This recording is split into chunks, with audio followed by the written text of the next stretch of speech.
It's Thursday, and you know what that means. Another Thursday live stream discussing the topic that you all chose for this week. Of course, that being Eddie Guerrero, one that has been highly requested, highly anticipated by many of our members here in the J area. One that I'm specifically looking forward to and am passionate about, as you guys know.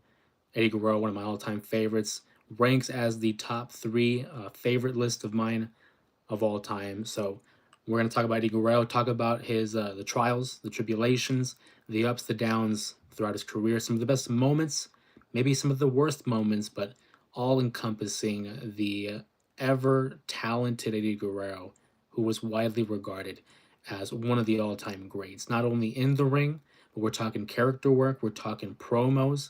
This guy was a jack of all trades. Heel, babyface, can make you laugh, can make you cry. Doesn't matter. Doesn't matter. This was a guy that everybody universally praised and enjoyed his craft. For me, as a young kid growing up watching pro wrestling, always knew, always knew that this was going to be someone that was special. I caught very much the tail end of his career, being that he was in the WWE for what, maybe a little bit over 5 years.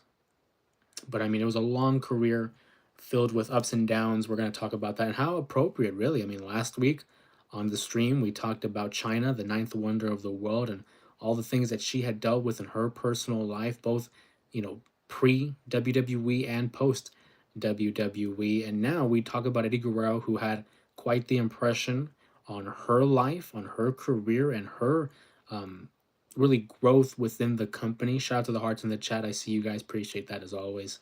But yeah, thank you guys for joining us here on a Thursday night talking about Eddie Guerrero, right? One of the all-time greats. We're gonna give a moment here for some people to join the live before we begin. And as I open up the live stream again, thank you guys for choosing to spend your time here with us on a Thursday evening talking about WWE, talking about Eddie Guerrero, and again, always a great Thursday when we're able to come together and talk about the given topic that won the poll, Eddie Guerrero. Feel free to drop some of your favorite Eddie Guerrero matches or moments down in the chat below. We'll get to some of those throughout the course of the evening. But again, giving some people an opportunity to join the live here and maybe not jump the gun. I know some of us kind of join a little bit later, and that's totally fine. The archives are always available. For example, if you didn't get to see China's episode last week, that's available in the archives as well, being that it's China, uh, the long and arduous career that she had, the impact that she had in pro wrestling. Shout out to Noah there in the chat. Appreciate you stopping by. Noah says, yo, what's good? Glad to see you, buddy. But as we're getting more people in the chat here, just a little bit of backstory regarding Eddie Guerrero, obviously a Hall of Fame talent, but was born October 9th, 1967. Ironically enough, that's my brother's birthday, October 9th. He and Eddie Guerrero, along with John Lennon and George Kittle, all share a birthday there. So shout out to San Fran 5. Born in El Paso, Texas, and was born into the historic, the legendary Guerrero family. I mean, we're talking athletes, we're talking wrestlers. Shout out to Salvi in the chat there. Says his last match on TV, Light, Cheat, and Steal.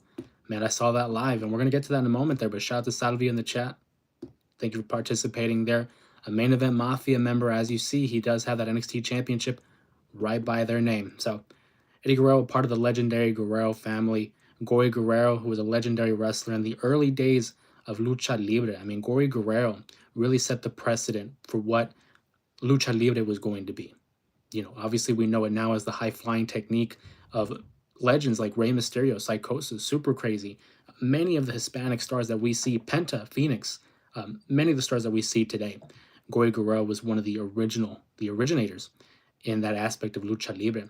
Most notable for his time, of course, we're talking about Gory Guerrero, the legendary Guerrero family, patriarch. Notable for tag teaming with El Santo, who, again, one of the all-time legendary figures in Lucha Libre. If you're not familiar with El Santo, was treated like a superhero. I mean, this guy had movies, comics, action figures displaying him as a superhero. We talk about like Hulk Hogan, right? Who's a cross promotional type of a star, where we're able to see Hulk Hogan go through pro wrestling and go through into the mainstream media. El Santo was that. And Gory Guerrero had spent some time teaming with him in the 1940s. They were known as the Atomic Pair, or La Pareja Atómica. We look at Gory Guerrero.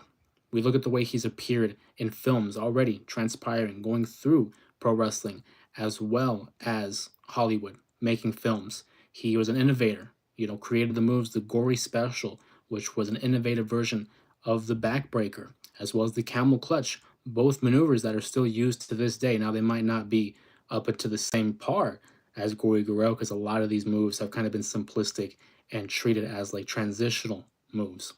But back in the day, they were devastating, right? Gory Guerrero also had kids, Chavo, Mando, Hector, obviously Eddie as well, and they had sisters, Maria and Linda. All the boys would get into the business, all being a part of pro wrestling, following in the footsteps of their father. Chavo, Mando, and Hector having careers of their own. Eddie Guerrero, being the youngest boy, had a lot to live up to, had a lot of expectation, a lot of responsibility of living up to the name Guerrero.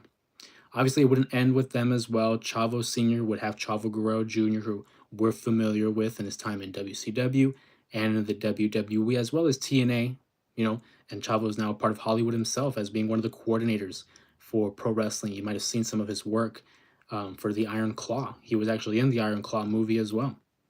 But Eddie Guerrero, again, having a lot of expectation, a lot of responsibility of carrying the name Guerrero. He spent the majority of his years, in athletics, but at the University of New Mexico and even New Mexico Highlands University. That's where he kind of began his collegiate wrestling career. He trained. He wanted to join the business. I mean, how can you not follow the footsteps of his brothers, of his father? And it's a heavy burden to be putting on someone, especially at a young age. Eddie Guerrero knew from a very young age that, like, hey, the deck is stacked against me. I got to do my best. I got to put forward my best effort because having these guys to follow, specifically Gory, I mean, hey, not looking good, right? A lot of pressure for a young Eduardo Guerrero. He would make his wrestling debut in September of 1986. From there, he would gain experience. He wouldn't join the WCW until 1989 as a jobber. Spent a lot of time traveling the world. You would see him in places like CMLL, the AAA as well, and even in New Japan Pro Wrestling.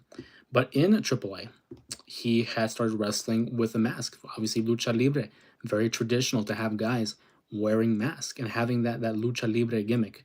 He had the gimmick name of Máscara Mágica, the magic mask, and he would be teammates with other people, namely El Hijo del Santo, and they would recreate that pairing of his father. He and El Hijo del Santo would recreate the atomic pairing. But prior to that, he had other partners, and there was a controversial moment where Eddie Guerrero, prior to revealing his face, he and his teammates had removed the mask of Eddie Guerrero. And of course, this is a big thing in lucha libre, where the mask is sacred. We're talking about something that has been tradition. It is tradition to honor that mask and to treat it as such. So when he willingly takes off this mask, it's met with criticism. It's met with a lot of negativity, because if you're supposed to take that mask off, it is going to be in the ring. It's going to be in one of those matches where it's mask versus career, or title versus mask. You never willingly take the mask off. It's treated as blasphemous, right? You can't do that. It's turning your back on the tradition of pro wrestling, especially lucha libre, especially in Mexico. So right then and there, we already know, dude, that Eddie Guerrero is kind of a disruptor. Early on, he's going on out of his way to kind of buck the system, buck tradition, and wants to go by Eddie Guerrero. He wants to honor the Guerrero family. He wants to forge his own path with his name. Doesn't want to have to hide behind a mask. Over time, he would team up with El Hijo, the son of El Santo. We referred to that earlier. But later on, he would actually betray the son of Santo, turning heel. And he would join with Art Barr, who they grew very close as a tag team. And they became the pair of terror. They became one of the most hated tag teams in Lucha Libre. I mean, these guys were getting heat left and right, along with Art Barr and wrestlers named Chicano Power and someone named Madonna's boyfriend, who other people might know as Louis Piccoli, and Conan, who was going to be a prominent figure in Eddie Guerrero's career. They would form the group Los Gringos Locos, also known as the Crazy Americans. Again, garnering heat. These guys were heat magnets. They primarily feuded with the likes of El Hijo del Santo and Octagon. This would culminate in the very first pay-per-view in Lucha Libre history. It was called When Worlds Collide. This would take place in November of 1994. Already 8 years into the business here. And it would culminate in a hair versus mask match. Art Barr and Eddie Guerrero would lose the matchup, and this pay-per-view was notable for having some of the most famous and recognizable figures in Lucha Libre. We're talking Rey Mysterio, we're talking Psychosis, La Parca, Conan, even a young Chris Benoit who was going under the gimmick of the Pegasus Kid. Very prominent figures in pro wrestling at this November 1994 event. After leaving AAA, Eddie Guerrero, again, moving past it, trying to regain a little bit of momentum, garner some experience elsewhere, and he would join New Japan Pro Wrestling. Short stint as Black Tiger, this is where he would befriend Chris Benoit, someone that they were very close, almost like brothers. And again, a popular name that we're going to be seeing throughout the course of his life and his career. Eddie Guerrero spent a short time in New Japan Pro Wrestling, but it wouldn't be too short of a time, being that Paul Heyman would actually approach Eddie Guerrero in 1994 about joining this renegade promotion called Extreme Championship Wrestling. Paul Heyman, many of you pro wrestling fans may recognize as the wise man to Roman Reigns, was the advocate for Brock Lesnar for many years there. But before that, he was the runner, the owner, the boss of Extreme Championship Wrestling, creating a revolution in the 90s, a renegade promotion that wasn't like anything that wrestling fans had seen, really putting hardcore wrestling on the map. He asked Eddie Guerrero about potentially joining the new promotion ECW. And it was supposed to be Eddie along with his partner Art Barr, but unfortunately Art Barr would pass away in his sleep and did not have that opportunity to join Eddie in this renegade promotion. It was in 1995, April to be specific, where Eddie Guerrero in his debut matchup, in his very first match, would defeat Too Cold Scorpio for the ECW television title. That's already showing you that there's this level of investment, interest, and a lot of praise for someone like Eddie Guerrero, for them to place the ECW TV title on him so early, because you don't have to do that. A lot of times you want to be able to build up your stars, build up momentum, give them that opportunity to earn their spot. Eddie Guerrero on night one is already a champion. During the summer, he would feud with Dean Malenko, another close friend of Eddie Guerrero's, someone that we will be talking about throughout the course of his life and career. He would eventually, drop it to Malenko, regain it before dropping it back to Too Cold Scorpio in August of 1995, that very same year. This is a 4-month span. That very next day, Malenko and Eddie Guerrero would have a legendary 2 out of 3 falls matchup that is still talked about to this day. It was the moment in time where Eddie and Malenko both were preparing to leave for WCW, only spending a short time only spending a short time with ECW as a launching pad to the big place of WCW at that point. Shout out to Salvi in the chat there. Did Eddie start using the frog splash because of Art Barr? That is correct. Art Barr, who Eddie Guerrero had high praise for, emulated a lot of his style after Art Barr. You could make the argument that Art Barr really influenced Eddie Guerrero's style as he continued to evolve. We didn't get to see much of Art Barr, unfortunately, because he did pass away early on. But shout out to Salvi there with that little bit of a nugget there, and a good piece of information there. So shout out there. We talk about that legendary 2 out of 3 falls matchup. It's met with so much praise because ECW at that time was not just hardcore wrestling, but it provided a buffet of pro wrestling. You had your hardcore, you had your standard technical matches, guys like Lance Storm. You had your other high flying aspects like Psychosis and Rey Mysterio, a little bit of everything for someone in the crowd. The crowd, of course, responded very positively to this Malenko versus Eddie matchup with chants of "Please don't go." And the wrestlers, they come out of the locker room and they carry the both participants, Malenko and Eddie Guerrero, across the ring, giving them their moment in the sun. And then after that, we talk about WCW. It was in August, literally a week, not even a week, less than a week later, that Eddie Guerrero would make his, I guess, return to WCW. He did spend a little bit of time there in the early 90s. He would have a matchup on August 30th that was recorded and wouldn't air until maybe about a month and a half later. But he didn't come alone. Eddie Guerrero, along with Dean Malenko and Chris Benoit, forging that friendship between the three. They would all travel to ECW. They formed they would jump to WCW rather, forming the Three Amigos, which is a maneuver that Eddie Guerrero became so famous for. It's a maneuver that Dominic Mysterio still uses to this day as a reference to Eddie Guerrero. But it was in '96 that Eddie Guerrero, again, started beginning a little bit of traction here. He was feuding with the likes of Conan and Ric Flair for the United States Championship. He feuded with the Four Horsemen as a result of his feud with Ric Flair. Later, Diamond Dallas Page, and they would have some great matches as well. Shout out to Gabs in the chat there. Appreciate you stopping by. Thank you again. On a Thursday, we're talking Eddie Guerrero. Appreciate the support there. Looking at the comments here. Oh, hold on.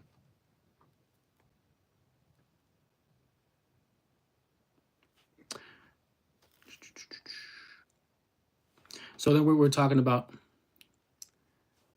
Eddie Chavo and name redacted. Yeah, no, literally Griffin. Griffin's on the money. They won't say his name, but hey, it's different. It's very difficult to talk about Eddie and not mention Chris, right? I mean, those guys were inseparable. Obviously, not excusing what had happened back in '07, but unfortunately, that's the reality that we live in, right? But in '96, he feuds with Diamond Dallas Page, a feud that really helped put both guys on the map and gave them a little bit of a boost in the world of WCW. The title would become vacant at one point, and Eddie Guerrero would enter a tournament for that vacant title and would meet Diamond Dallas Page in the finals. He would defeat Diamond Dallas, actually, and it was December, the pay-per-view Starrcade, where Eddie Guerrero wins his first piece of gold in pro wrestling. Eddie Guerrero, again, this is years in the making, having debuted in '86, and then after that in '96, I mean, finally getting singles gold and in WCW, which at the time was on a roll. I mean, the New World Order had just begun picking up steam. Sting was, turning into the Crow Sting that we all know and love.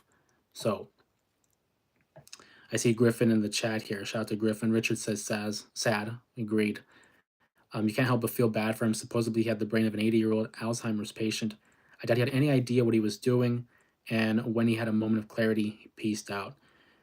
Yeah, I mean, we'll never know what happened in those final days, and that's definitely going to be a topic that we discuss later at some point. Obviously, we always throw it up on the poll, so that's something we can definitely do a deep dive. Shout out to Gabs for the thumbs up. Appreciate that. Thank you so much. But yeah, no, absolutely. It's difficult to share sympathy, for what had happened. It's not my place to say. Again, we only know so much of what happened, right? But Eddie Guerrero would win the U.S. Championship, as I alluded to earlier. December, Starrcade. He would defend it against the likes of Scott Norton, Six, who was better known as X-Pac or the 1-2-3 Kid, along with Chris Jericho in early '97. Having a decent title run, having solid matches like that one with Six at the February pay-per-view sold out in a ladder match. He would lose the title to Dean Malenko in March at the Uncensored pay-per-view. Again, there's that name, Dean Malenko, inseparable. Always having solid matches with the likes of Dean Malenko. After this, he would turn heel. He would feud with Chris Jericho over the Cruiserweight Championship, which he eventually won. And then another notch on his belt to become the Cruiserweight Champion. Had the title for a minute there, and then the next matchup, you guys already know, one of the all-time best matches I've ever seen. It's probably one of my top 3 favorite matches, if not my favorite match of all time. I have to go back and revisit that list.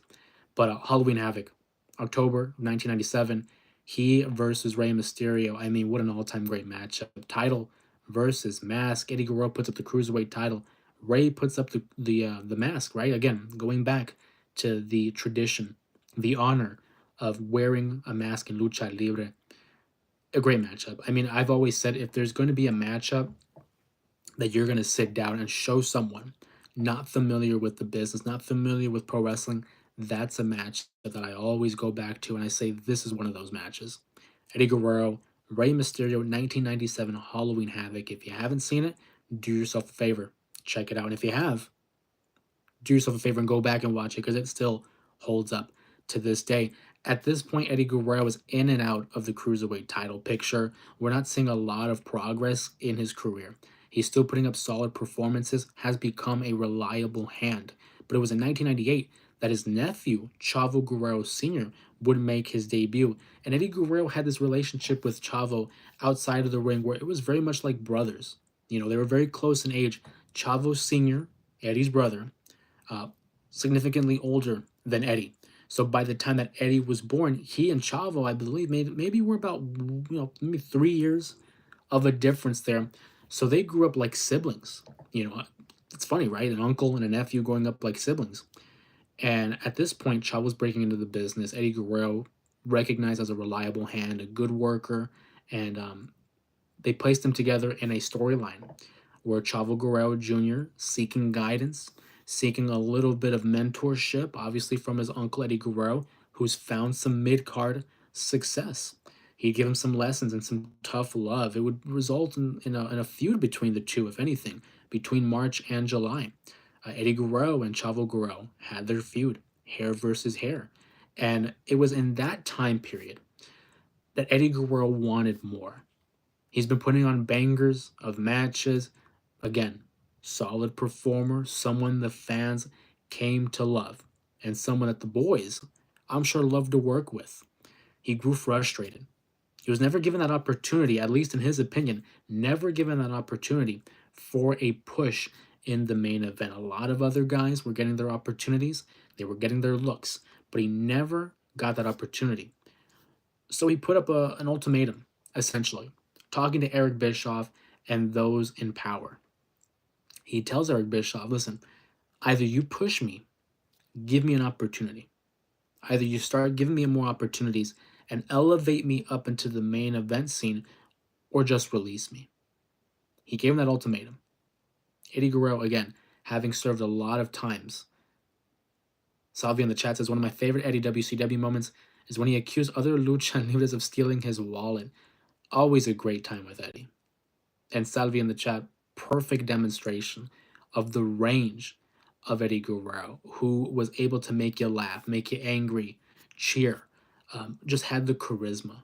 And again, this is in WCW, where I feel like he was still finding his way. It was in WCW that he had to find his way. He was growing as a performer, growing as an individual, and growing more frustrated at that moment to the point where on live TV, on an episode of Nitro, he demanded Eric Bischoff to release him. He wanted out. And whenever you're allowing personal issues to be aired on live television, that instance of a shoot, right? The difference between a work and a shoot, a work being that, hey, this was planned. This is what we want to be a part of the show. It's a part of work versus a shoot where it's like it's legitimate. It's real life coming to air.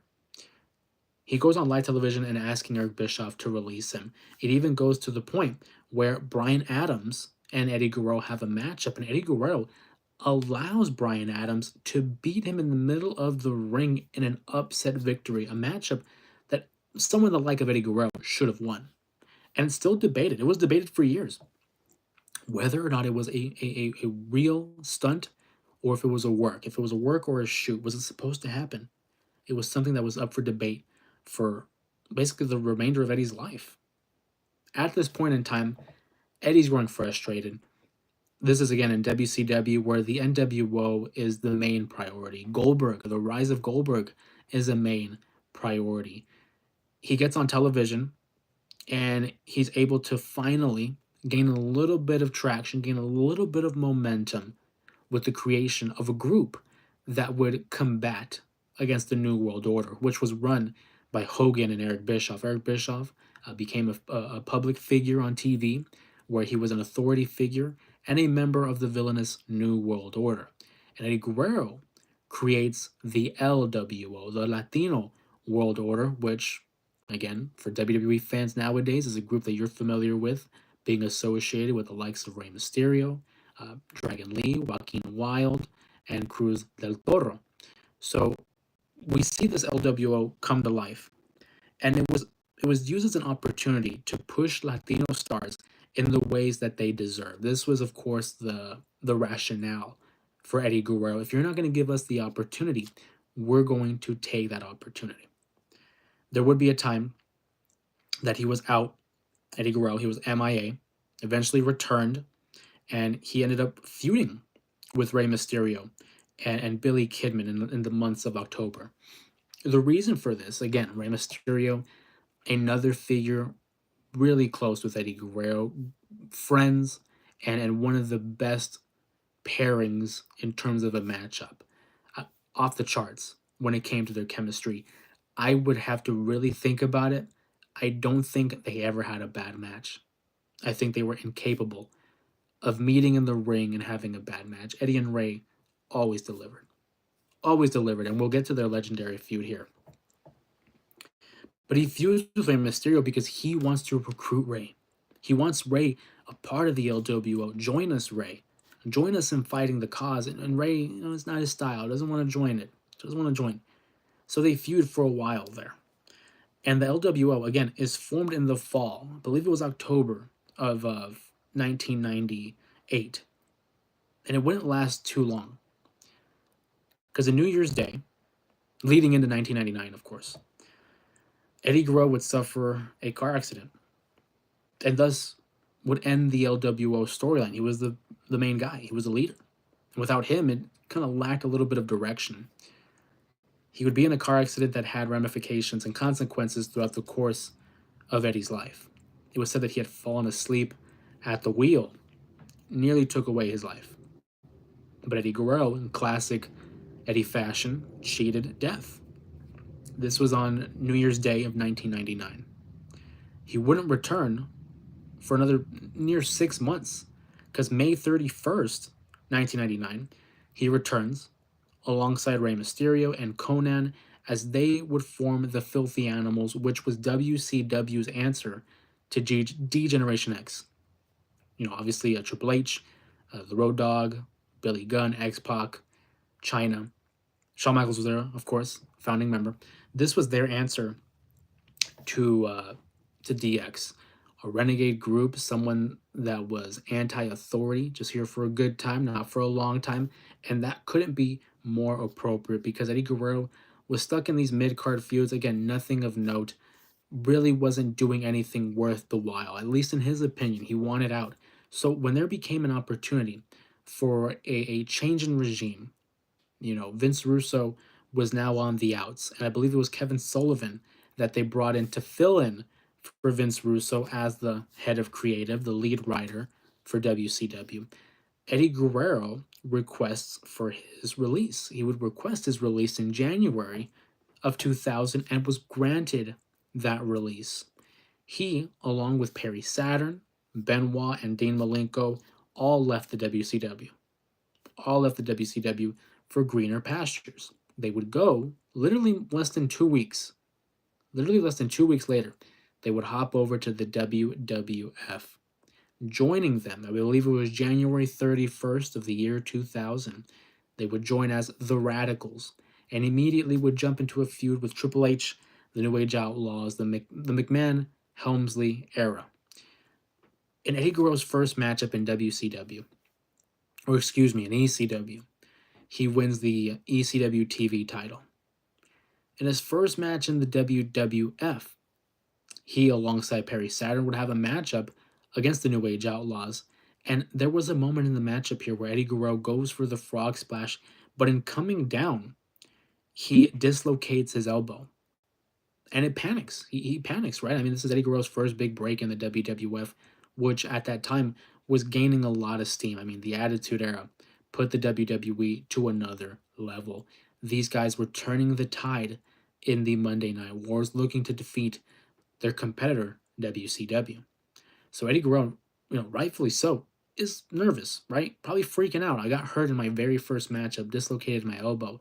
The original finish was to see Perry Saturn and Eddie Guerrero go over and get the victory over the New Age Outlaws, Billy Gunn and the Road Dogg.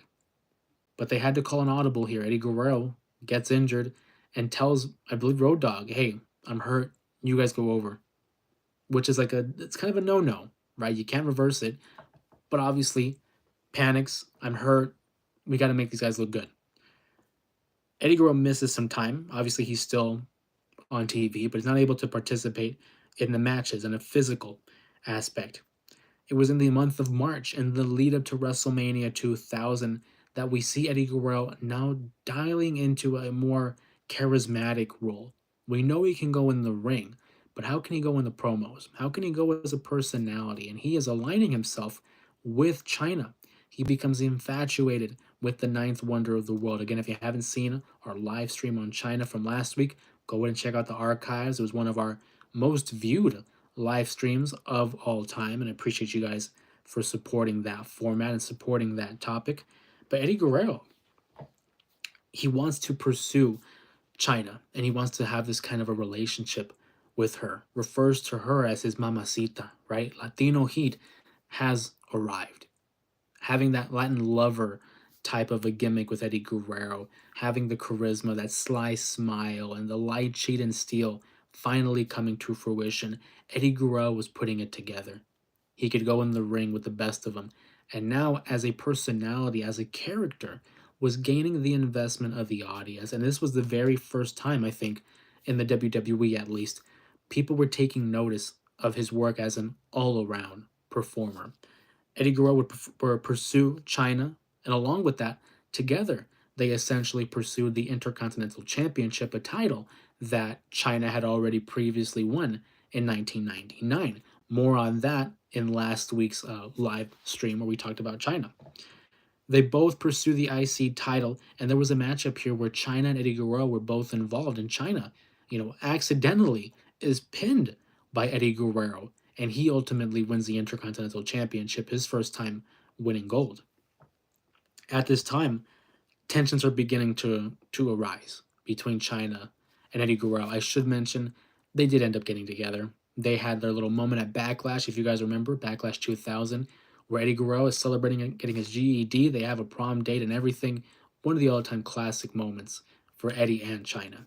But tensions would begin to rise, and there was a point here where China had the opportunity to pose for Playboy, and Eddie Guerrero, very adamant, very against it, didn't want to see China on all these magazines, and it would lead to this, again, iconic moment where Eddie Guerrero goes up to Hugh Hefner's place, right, the mansion, and is trying to prevent China from doing business, and he gets repeatedly thrown out, swayed away from entering the mansion, until the point where Eddie Guerrero actually proposes to China. It's a fact that a lot of people tend to forget. He proposes to China. So we're immediately engaged here. We're thinking Eddie Guerrero and China gonna settle down. But it's then found out that China, gets the heads up. Shout out to the hearts in the chat. Appreciate you guys. It comes to fruition. It comes to the realization of all the fans and China, of course. Eddie Guerrero was caught on camera with two other women, which China immediately calls it off. Eddie Guerrero saying that if there's anything better than one mamacita, it's two. Classic Eddie Guerrero. After this, he would continue to compete in the mid-card division. I see Gabs in the chat. Appreciate that. After this, of course, Eddie Guerrero will be relegated to the mid-card division, competing for the likes of the European title, the Intercontinental Championship, just a lot of mid-card feuds from the fall of 2000 until the spring of 2001. It was in the spring of 2001 that he competed in one of the greatest WrestleManias of all time, WrestleMania 17, and he would defeat Test for the European Championship in what was one of the last meaningful moments for Eddie Guerrero during this run, because in May of 2001, Eddie Guerrero would be checked into rehab. At this point in his career, he was abusing the pain medication that he had been prescribed following the car accident that we talked about in 1999, New Year's Day. He would eventually miss the entire invasion angle, which is a topic I would love to dive into. Back in 2001, when WWE bought out both WCW and ECW, and they had their invasion where the two companies would merge and compete with the WWF. Eddie Guerrero missed that entire angle because he had his own demons, battling addiction, the pain meds, as we talked about. It was a dark time during Eddie's life. It was during this time that he garnered a level of an addiction. And we haven't talked about her, but Vicky Guerrero, who was Eddie Guerrero's wife from 1990, they got married very young, 1990, all the way to 2005, obviously, up until his passing. And it was that addiction that led to the split between Eddie and his longtime wife, Vicky Guerrero. They had two daughters together, Shawl and Sherilyn. Shawl actually was a part of the WWE's developmental FCW for quite some time. FCW being Florida Championship Wrestling. This was FCW prior to NXT being a thing. And she was a part of that as Raquel Diaz. A promising career for her ultimately did not work out, but we still remember Shaw for her time in FCW. Again, a small bit of information: she is married to Aiden English, who is now actually the commentator for TNA Impact. But I digress. Vicky and Eddie, they were separated for a couple years there. Shout out to Muhammad in the chats. Happy Thursday. Appreciate you, buddy. Thank you for stopping by and talking Eddie Guerrero with us. They would be separated for a couple years. And in that separation, Eddie would have relations with another woman and actually have a child with said woman. Kaylee, who has been making a little bit of noise on social media and who actually now wants to pursue pro wrestling like her dad, Eddie Guerrero. So we wish her the best of luck. And it's very tough to follow in the footsteps of Eddie Guerrero, but again, we wish her the best. So he has a child with another woman because during this break, so Eddie Guerrero has his three daughters. But it was during this time that Eddie Guerrero couldn't kick the addiction. He had the pain medication addiction. He also had taken performance enhancing drugs, steroids, alcoholism, and even had 3 incidents where he would overdose. This all leading to November 9th, 2001, where he would be arrested for driving drunk, driving under the influence, and he was released just 3 days later. Again, a very dark time in Eddie Guerrero's life, something that he was open about, in his book, in the documentaries, even in a very famous promo in 2004, which we'll get to. Very public about it. Dark time for Eddie Guerrero, who was already being presented as someone with so much potential. So much potential. He would, in the months of February 2002 to March of 2002, he was on the Indies. He took part in the very first show for Ring of Honor. And in IWA, he even had a triple threat match against Rey Mysterio and CM Punk, a matchup that to this day I still cannot believe actually happened. It was a triple threat match, and he would defeat Punk and Rey to win the IWA title. He also spent some time in New Japan Pro Wrestling, but eventually he finally got clean, and he would eventually return to the WWE on April 1st in 2002. Again, earning his way back. During that time, was able to fight the demons, was able to get clean, became a born-again Christian, which is a common theme. I mean, Shawn Michaels, who I would actually love to talk about Shawn Michaels on another future live stream. His is a very, very long story, so that might be a two-parter of a live stream, but I would definitely enjoy sharing that as a talking point. It was in April of 2002 that Eddie Guerrero would make his return alongside Chris Benoit, who had a neck injury that took him out for a year. He would have a feud with RVD over the Intercontinental Championship, and as a way to kind of compete with each other and determine who really had the best frog splash. I mean, it's up to personal preference. I think either one has a solid frog splash. He would team with Benoit, but it wouldn't be until August of that year, August of 2002, that Eddie Guerrero, man, had some bangers with Edge. They had a matchup at SummerSlam where Edge would win. They had a matchup at Unforgiven where Eddie would win, and then a no disqualification matchup on an episode of SmackDown that ultimately Edge would win. It was during this time that Eddie Guerrero, alongside Edge, Chris Benoit, Kurt Angle, Chavo Guerrero, and Rey Mysterio would all join up together and would form the SmackDown Six. I see you, Gabs, in the chat. Gabs says we shall add the Heartbreak Kid to our list. Absolutely, I would love to. And of course, Sean's my guy, my favorite wrestler of all time. So you better believe I will throw him on a list at some point. Muhammad says Chris Jericho. Awesome idea. What's up, Tyler? Thank you for joining the live stream. Long time no see, buddy. Glad to see you. So the SmackDown Six, I mean, between those six guys, they had a plethora of matches to have. I mean, we're talking tag team matches, singles, one-on-ones, triple threats, fatal four-ways, any combination with these six guys, and you knew it was going to be delivered, right?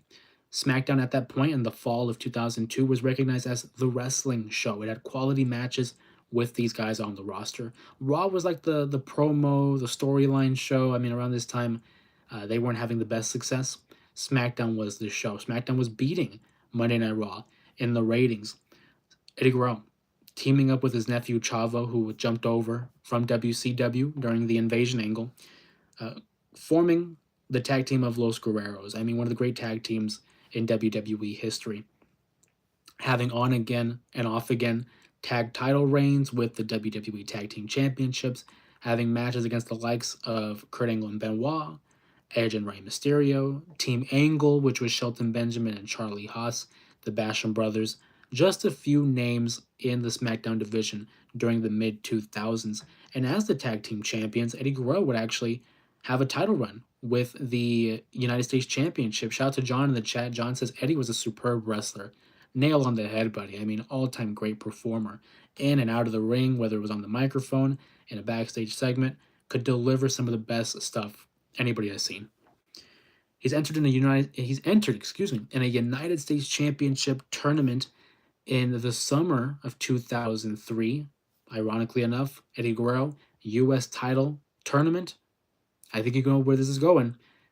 In the finals, he wins the championship by defeating Benoit at the Vengeance pay-per-view. Again, July of 2003. Eddie Guerrero, now a two-time United States champion. During this reign, had a solid fatal four-way at SummerSlam at defending the U.S. Championship, and even had a fun parking lot brawl against John Cena, who, funny enough, this would be one of the last matches we would see a heel John Cena before he would turn into a babyface run that's lasted over 20 years until most recently. But I digress. In this title reign, he had matches against John Cena. I'm with you, John. I wish he was still around too. One of my all-time favorites. In this title reign, he would feud with the Big Show, which all started from a burrito. That's right, a burrito that Eddie Guerrero would give Batista, but it was laced with laxatives. And again, all about the potty humor, right? Big Show has a moment there in one of the bathroom stalls where he's relieving himself. Couldn't help but relieve himself. Eddie Guerrero getting a good laugh, and we would have a moment here where Eddie Guerrero did his best Stone Cold Steve Austin impersonation by bringing out a truck. Not just any kind of truck, but a sewage truck, and he would spray the Big Show with the stuff that sewage trucks would be filled of. A great moment by Eddie Guerrero there. What's up, Sean? Thank you for joining us. Appreciate that, Sean. Eddie Guerrero would actually lose the championship in October. After winning it in July, he would lose it in October at the No Mercy pay-per-view at the hands of the Big Show. And again, this is around the time Eddie's still with Chavo. They're the tag team champions, but tensions are rising. Kurt Angle is beginning to get in the ear of Chavo Guerrero and is kind of forcing that split between the two until ultimately Chavo Guerrero betrays his Uncle Eddie as a result of Kurt Angle getting in his ear. Chavo Guerrero and Eddie Guerrero have a matchup at the Royal Rumble. Your head shape would be perfect for a spinner Rooney. Sanford and 5, I appreciate that. But you already know I got no coordination. Thank you so much, buddy. Appreciate that. Again, feel free to drop in the chat some of your favorite Eddie Guerrero matches or Eddie Guerrero moments. I'd love to talk Eddie Guerrero with you guys. One of the all-time greats. Appreciate Sanford and 5 there. But Eddie Guerrero would defeat his nephew at the Royal Rumble 2004 event in a decent matchup. I mean, honestly, I'm not going to say it was the best matchup. It was a good matchup. It was fun. I appreciated it. And this is here where it really gets kicked into another gear for Latino Heat, for Eddie Guerrero. He is entered into, I'm with you, Sean. I agree with you 100%, buddy. Any Eddie versus Ray is a Hall of Fame matchup. Never had a bad match. I would love to see someone say that those two had one bad matchup because it's difficult to find. What do you think about Zilla Fatu coming to WWE and joining the original Bloodline? Listen, I love to see Zilla Fatu in the WWE, but right now I don't know what's the place for him. Right, we're still waiting on Lance and Hawaii. Hikuleo is still out there. Zilla Fatu definitely would be an interesting addition to that storyline. Haven't seen Roman in a minute here since the Rumble. Solo Sikoa, he's got his own thing with Jacob. Don't know when. Maybe the SmackDown after WrestleMania. We'll see. We'll see. Great question. I appreciate that, Con. Eddie versus RVD underrated. Again, two of the all-time greats. The masters of the frog splashes, really. But it was in 04 that Eddie Guerrero defeats his nephew at Royal Rumble. He wasn't in the Royal Rumble matchup, except that Royal Rumble was won by Benoit, who would jump over to Monday Night Raw. So that now left a hole for Friday Night SmackDown, or I guess Thursday Night SmackDown at that time. Who would be challenging for their title? So SmackDown, they hold a 15-man Royal Rumble matchup that was actually won by Eddie Guerrero. Eddie Guerrero would win the matchup. He would have an opportunity to challenge for the WWE Championship at the No Way Out pay-per-view in February, where he would face off against Brock Lesnar. The promos and matches he had with Austin and The Rock were great. Not a lot of people talk about them. I don't see a lot of people talking about the Austin and Rock matches, but Eddie Guerrero could have a great match with anybody. Because I see Zilla, he looks and moves like Ugumaga. Well, I mean, that is his dad. You know, it's in the genes. It's in the genes, and I would love to see Zilla in the WWE. Of course, he's going to be there. It's just a matter of when. Favorite Eddie Guerrero match was Eddie versus JBL. That's another thing too. Eddie Guerrero was such a proponent to JBL and his rise in the WWE. We'll get to that in a second there, but shout out to Sean there for that early preview. Eddie Guerrero would face Brock Lesnar for the WWE title in California, Oakland, California, for the, or rather, I believe it was San Francisco. Regardless, it was in the Cow Palace in February 15th of 2004, and he would defeat Brock Lesnar. And I mean, it was such a moment. I get chills every now and then thinking about it. The promo leading up to it, of course, was Eddie Guerrero's Addictions promo, which is such a great promo. Any chance Dean Ambrose returning to WWE? Not anytime soon. Not anytime soon, Con. I'm afraid not. Maybe eventually, one final run, but not anytime soon. I don't think so. Thank you for the question there, Con. But on all-time great promo there by Eddie Guerrero, the Addictions promo, talking about how, yeah, I've had my demons. Yeah, I've had to fight my addictions. But I tell you what, these people are my addiction. Wrestling is my addiction. And the passion, so when someone is very passionate about something, they believe what they're saying and they feel it in their heart, you can get invested. And Eddie Guerrero had an all-time great promo there. An all-time great moment by defeating Brock Lesnar, albeit a little bit of interference from Bill Goldberg, but we don't talk about that too much. Wins the championship in front of his brother, in front of his mother, and just a classic moment. On the following episode of SmackDown, a big celebration, balloons, streamers, pyro. It was great to see Eddie as a champion, having so much adversity to fight back against, having him really having to crawl his way back and earn that opportunity and earn his spot in the WWE. Thank you so much there for the flaming hearts, Gabs. Appreciate you for the floating hearts. Thank you so much. Really having to earn his spot. It was an all-time great moment. Eddie Guerrero, Eddie's a legend. He is a million fans' hearts. Rest in peace. See you in heaven. Couldn't have said it better myself, Con. Absolutely. Eddie Guerrero, one of the all-time greats. And he had a good title run. I'm not going to say like it was a great title run. It was a short-lived title run. If you're curious about what I think about Eddie Guerrero's title run, as well as other people's championship title runs, go ahead and take a look back at Monday night stream where we discuss the rankings of every WWE Championship title in WWE history. That's available in the archives as well. Please feel free to take a look at those. He has a matchup at WrestleMania 20 against Kurt Angle, which, funny enough, we actually had that matchup on Sunday for our WWE 2K stream. And what was, I thought, a really great matchup. I really loved the work between Eddie and Angle. Those two can go together as well, having a great chemistry. Thank you so much for answering, brother. Thank you. Much love from India. Hey, thank you for the questions, brother. Appreciate you. Thank you, Khan. Thank you so much for joining us. And again, if anybody has questions or comments, or anyone wants to share some of their favorite moments from Eddie Guerrero's career, or whatever the case may be, please feel free to do so in the chat there. Would be cool. Dominic Mysterio played Eddie Guerrero in a biopic movie. He does have a little bit of resemblance, right? The way he moves, the way he looks, he does have a little bit of resemblance to Eddie. It's quite spooky there, Sean. It is quite spooky. But okay, real quick, because you brought up the movie, I think someone like Pedro Pascal or like Diego Luna, I think those guys could actually portray Eddie Guerrero in a movie, and I would love to see that. Hey, Peter, what's going on? Appreciate you stopping by. Rest in peace, Eddie Guerrero, the greatest of all time. The reason I'm at the business today, I hold him in a very, very high regard. It's great. Couldn't agree more. Tony, what's going on? Thank you again. My brother played a game of pool with Eddie in Philly back in the WCW games. That's wild. That's wild. Did he win? Or did Eddie cheat? Eddie again would have his matchup against Kurt Angle, WrestleMania 20.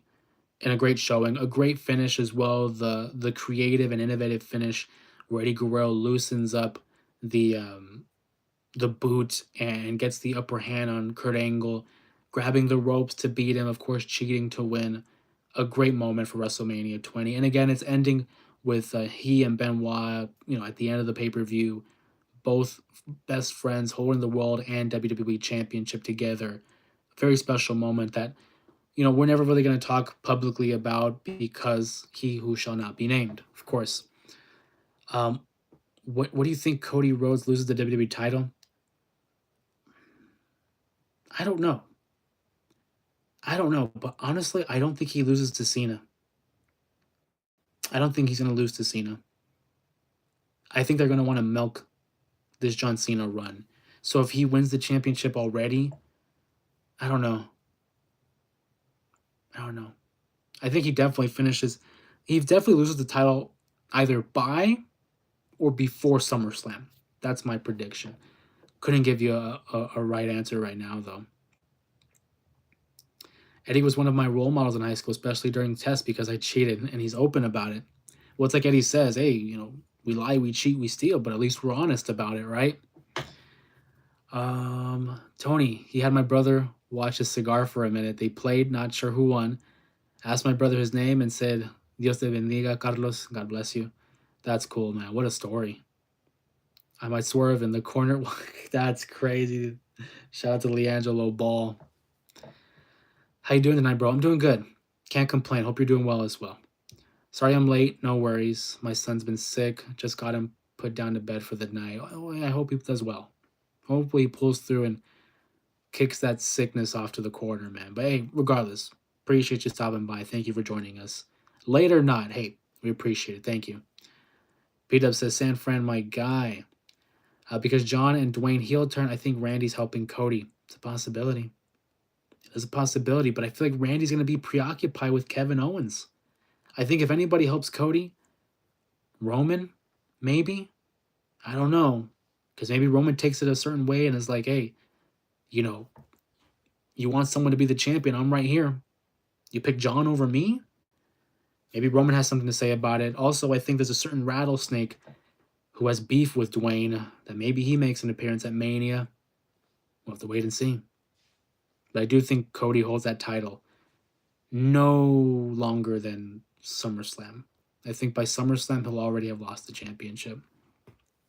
Speaking of lose the championship, Eddie Guerrero would have his eventual feud with John Bradshaw Layfield, the now repackaged Bradshaw. And a great move by the WWE to try to give a little bit of a fresh coat of paint to Bradshaw, who was already a veteran. He had been with the company for about 10 years now. And Eddie Guerrero wanted to help JBL, wanted to help solidify him as a heel. Says, let me work with Bradshaw and put him on the map as a heel. JBL was the ideal heel as well. That egotistical, you know, Texan who, let's face it, was very anti-Mexico. We're facing the likes of Ray and Eddie and like was like their sworn enemies. I still look at him now, older. I look at him now as like one of the best heels in the business. But they would have a matchup at Judgment Day, May of 2004, where Eddie Guerrero and JBL would have a match that would end in a disqualification, but is most memorable for the amount of color, the amount of blood that Eddie Guerrero loses in that matchup. The story goes that Eddie Guerrero and JBL, they're going to have a brawl on the outside, and then at one point JBL is going to grab a steel chair and swing for the fences and lay a good old-fashioned chair shot on Latino Heat. Eddie Guerrero has to do the blade job, right? He's going to nick himself there to obviously present a little bit of drama with a little bit of color, right? You want to develop a little bit of emotion for the fans, and seeing your baby face covered in the crimson mask certainly will do that. The only issue is Eddie Guerrero, he cuts a little bit too deep. And in a photo that I'm not even sure I could include because I'm afraid of demonetization, Eddie Guerrero was just covered in red. Cut super deep. I mean, this guy was gushing.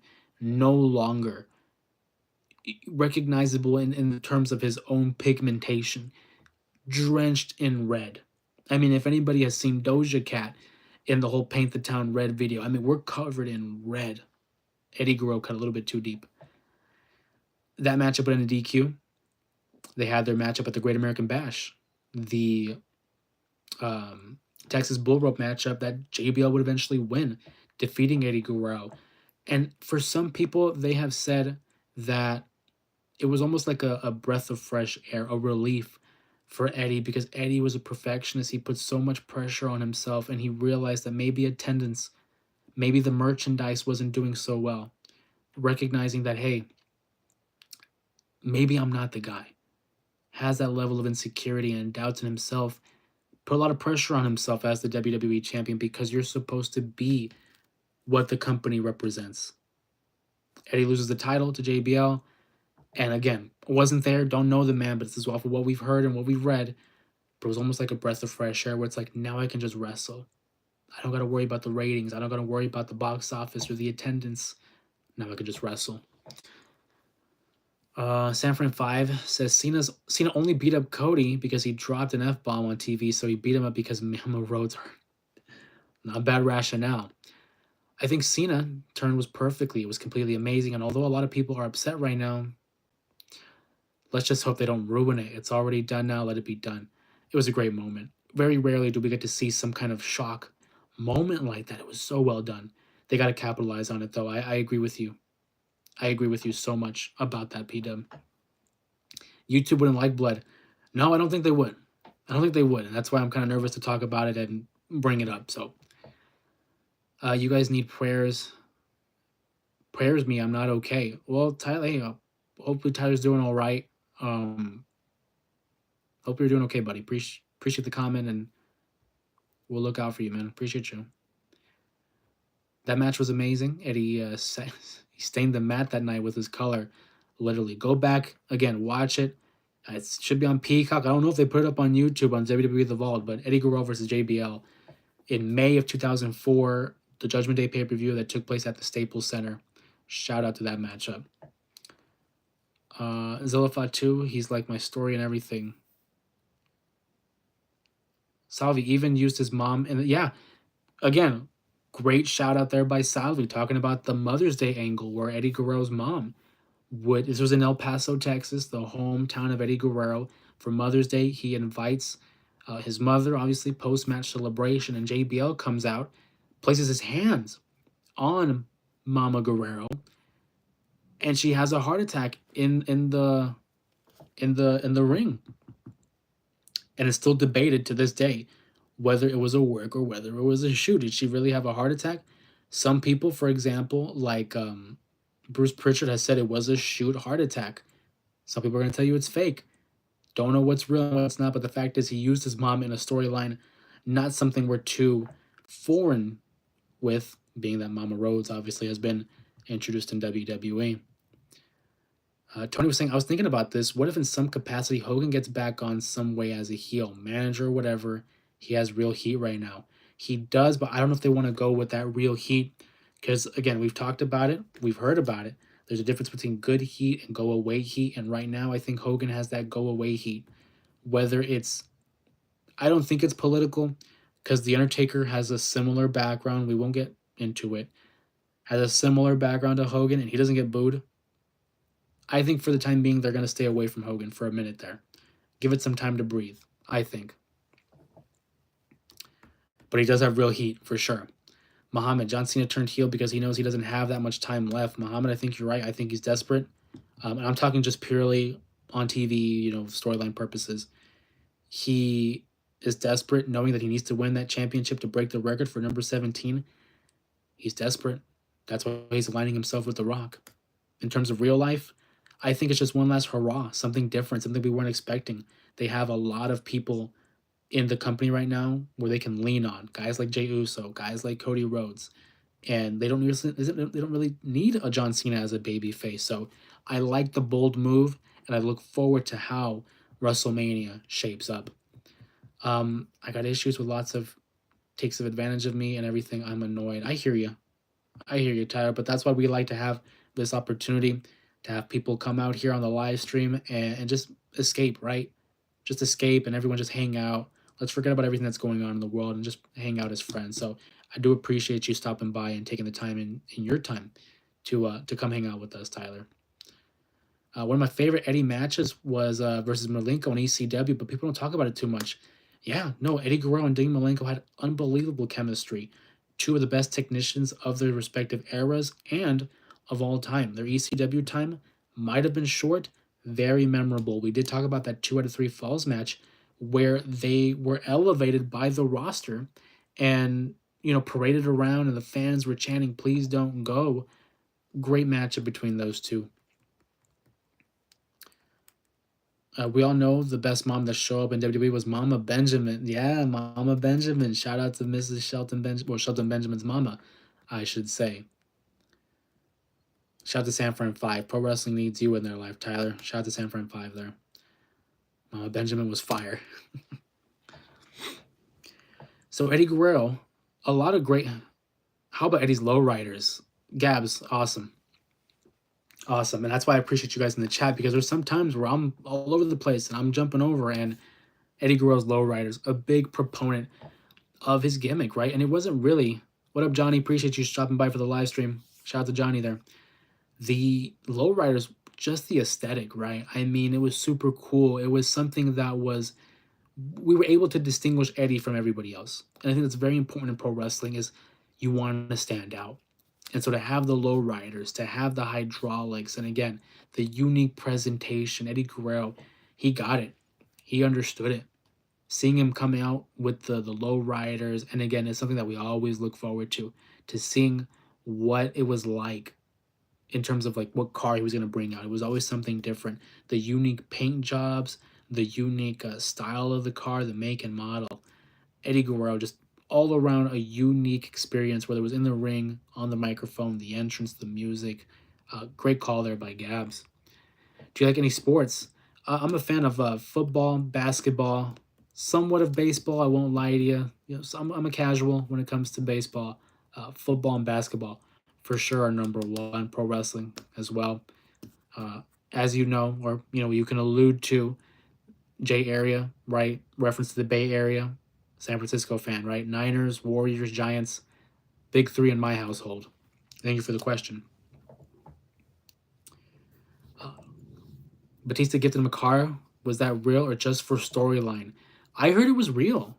Whether it was interviews with Batista, the documentary, I saw somewhere that was a shoot. That he actually gifted him the car. Tony says all Philly here, man. Hey, I'm not gonna knock you for your team, but you already know the Niners and the Eagles in recent time You know, they kind of got their beef there, but hey, appreciate the comment, Tony. I'd sell my soul, my house, and everything but my kids to get my hands on one of his low riders. I know Vanilla Ice has one, but he refuses to sell it. I did not know that. That's great, dude. But it's like, how wild would it be to have an Eddie Guerrero lowrider? I saw somewhere that it was like any town he went to, he basically rented it. I've heard two different stories. He would go to a town and rent them, or he had a lowrider guy. I don't know which one's fact and which one's fiction, but either way, the lowriders, top tier on TV. Top tier on TV. LOL, I'm enjoying the BTA still. But yeah, San Francisco 49ers will be back. Hopefully. Thanks for being the Chiefs, for sure. I may have issues with Philly because they're NFC, but they did beat the Chiefs. I ain't mad at that at all. We'll see. Hopefully the Niners and the Eagles will see you again in the playoffs. That'd be a great matchup. The way Mercedes Moné found out about his passing away sucks, but a reason to become a wrestler. Yeah, that's right. Tony says you're welcome. I already know it. I'm a Houston Rockets fan. They won today. Did they really? I haven't seen it. I just got done watching the Warriors and the Nets. We got that W thanks to Curry with that 40 piece. Shout out to Steph and the boys having a hell of a run. Mercedes Moné, yeah, Salvi, the way she found out. We'll get to that. We'll get to that for sure. Eddie and Benoit all in heaven. I think Eddie Guerrero. Remember when y'all came to Philly dressed all in black? Yeah. Yeah, no. Well, I mean, because we had to avenge that loss in the playoffs. But hey, hell of a game by us. Great showing by Debo, who's not with us anymore. But ultimately, it wasn't enough to get it done in the playoffs. But yeah. Oh, trust. I remember that game. That was a big game for us. But again, shout out to Philadelphia. Won the Super Bowl. Happy for Saquon. Happy for Jalen Hurts. I will be honest, I'm not a fan of Sirianni, but Jalen Hurts and Saquon, I got no beef with them. AJ Brown, Devontae, got no beef with them. Solid players all around. Do you like Roman Reigns? Do I like Roman Reigns? Yes. I'm a fan of the OTC or the YTC apparently now. His T-shirt says "Your Tribal Chief." It took a minute. It took a minute to like Roman. I will give you that. It wasn't until we saw the Tribal Chief stuff. But yeah, I'm a fan of Roman. I'm a fan of Roman. Eddie Guerrero, following losing the WWE title, JBL, he would have a feud with Kurt Angle, rekindling that, having a matchup at SummerSlam, a tag team match at the Survivor Series. But it was in 2005, the final year of Eddie Guerrero's career, that he had the great feud. Fun fact, Roman's a Niner fan. Very true. Very true. Him and the Usos. Shout out to the Niners. Eddie would have an all-time great feud with the likes of... Exactly, they tried to promote Roman too fast, but it all worked out. I think so. I think everything worked out the way it was supposed to be. Roman is now a top-tier talent. I mean, this guy's going to go in the Hall of Fame. Rightfully so. His work with the Bloodline, tremendous. Do you think we can see Roman at WrestleMania this year? Absolutely. Absolutely. They would be fools to not include him. I think he's not finished with Seth Rollins. That attack at the Royal Rumble, remember that. I think we'll probably see Roman next week on Monday Night Raw. It will be from Madison Square Garden. That's already a big venue. Steel cage match. Punk and Rollins. Expect the Tribal Chief to make an appearance on Monday night. And moving forward in that feud with Seth Rollins, probably even Punk. But I do think he'll be there. You can book it. Book it. 2005, Eddie Guerrero and Rey Mysterio had one of the greatest feuds. In my opinion, I'm biased, right? Eddie Guerrero and Rey began their moment here. No Way Out 2005, a year after Eddie wins the WWE title. He wins the tag title with Rey Mysterio, defeating Doug and Danny, the Basham brothers. This would lead to WrestleMania 21, one of the best openers of all time. This would lead to Judgment Day 2005, one of the best heel turns, in my opinion. Eddie Guerrero betrays Rey, brutally attacks him, leaves him bloody, removes the mask. All-time great heel turn. It would lead to the Judgment Day, which Eddie Guerrero would lose via disqualification. Great American Bash, SummerSlam, the cage match. These guys never had a bad matchup. I'm telling you. Then you introduce Dominic Mysterio, the custody ladder match. Dude, all-time great. I don't care what anybody had to say. If that feud was kind of hokey and soap opera-ish. Dude, I was a kid growing up. I will always look back at that Rey Mysterio feud with fond memories, for sure. I have a problem with the Elimination Chamber. Punk kicked out his 27 finishers. Gotta make him look strong, right? Gotta make him look strong. But that's them. That's them. Whoa, if I can get it out. That's them trying to portray Punk, I think, as a top talent, which he is, along the likes of like a Cena, Roman, Cody. I don't have a problem with it. I see you with the comment of the Bruno Mars and Lady Gaga song. I miss the look of the old chamber. I agree. I agree. I think for safety purposes, this one here makes sense. But in terms of optics, in terms of the way it looks, the original, always. Do you like Hulk Hogan? No, I was never a fan, Johnny, and that's not just for personal or political reasons. Nothing to do with that. I just was never a fan of the story, of him, the vitamins, say your prayers. I was more of a Randy Savage Piper guy. Always like Randy Savage and Piper. Not to take away from Hogan, I think he's a very important piece of pro wrestling history and the success of WrestleMania. You cannot deny that. You cannot deny him his flowers in terms of the business. But not my kind of guy. I'm good. If you watch it, you can see Kurt Angle's tattoo before the mask comes off while he's on top of the cage. That's right. Where he portrays El Gran Luchador costing Eddie Guerrero that steel cage match. Do you like Cena joining The Rock? I do. It's something different, something fresh. I love it when pro wrestling is able to catch you off guard. And especially for me as a fan of 20 plus years, I love it when it catches me off guard and it's a genuine surprise. Watching that moment where Cena's looking over the shoulder of Cody Rhodes as he embraces him and that look, that the way his face just drops, immediately I got chills and I was like, no. And like I remember looking at my brother and saying, like, they're doing it. They're doing it. Backs up, gives Cody the low blow, and wow. A moment in time. I'm a fan of it. Iron Sheik all the way. Yes, sir.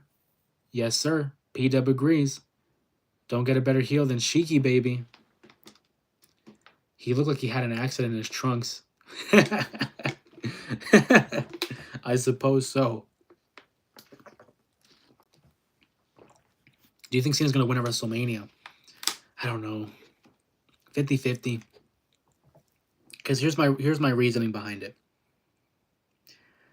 This is the two different ideologies.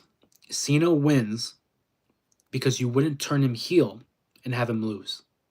He needs to win that. Have a heel run as the champion. But on the flip side, he still has until December. And I feel like we want to build up that drama. Can he win 17? Can he do it? So maybe they draw it out. If you ask me right now, I don't think he wins at WrestleMania. I think he wins later. Ask me in a month, that might change. But I got to see where they're going with in terms of the direction of the TV. So, as of right now, to answer your question, Johnny, I'm going to say no, but it can change.